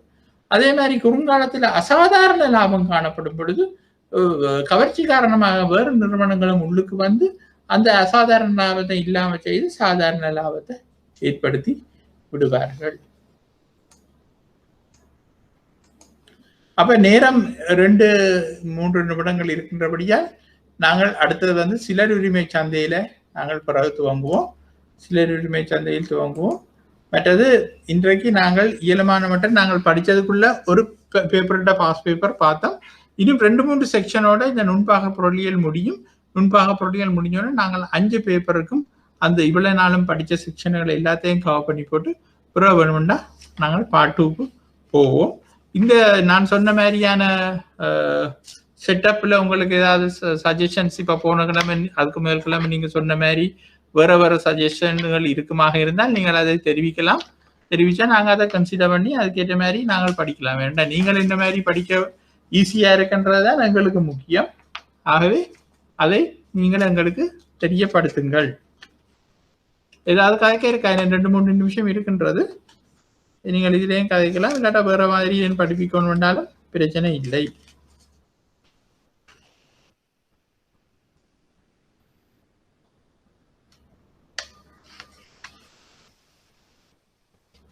ஏதாவது இருக்கின்றதா? அப்ப இல்லாத பட்சத்திலே நாங்கள் வைண்ட் அப் பண்ணுவோம். நன்றி, வணக்கம்.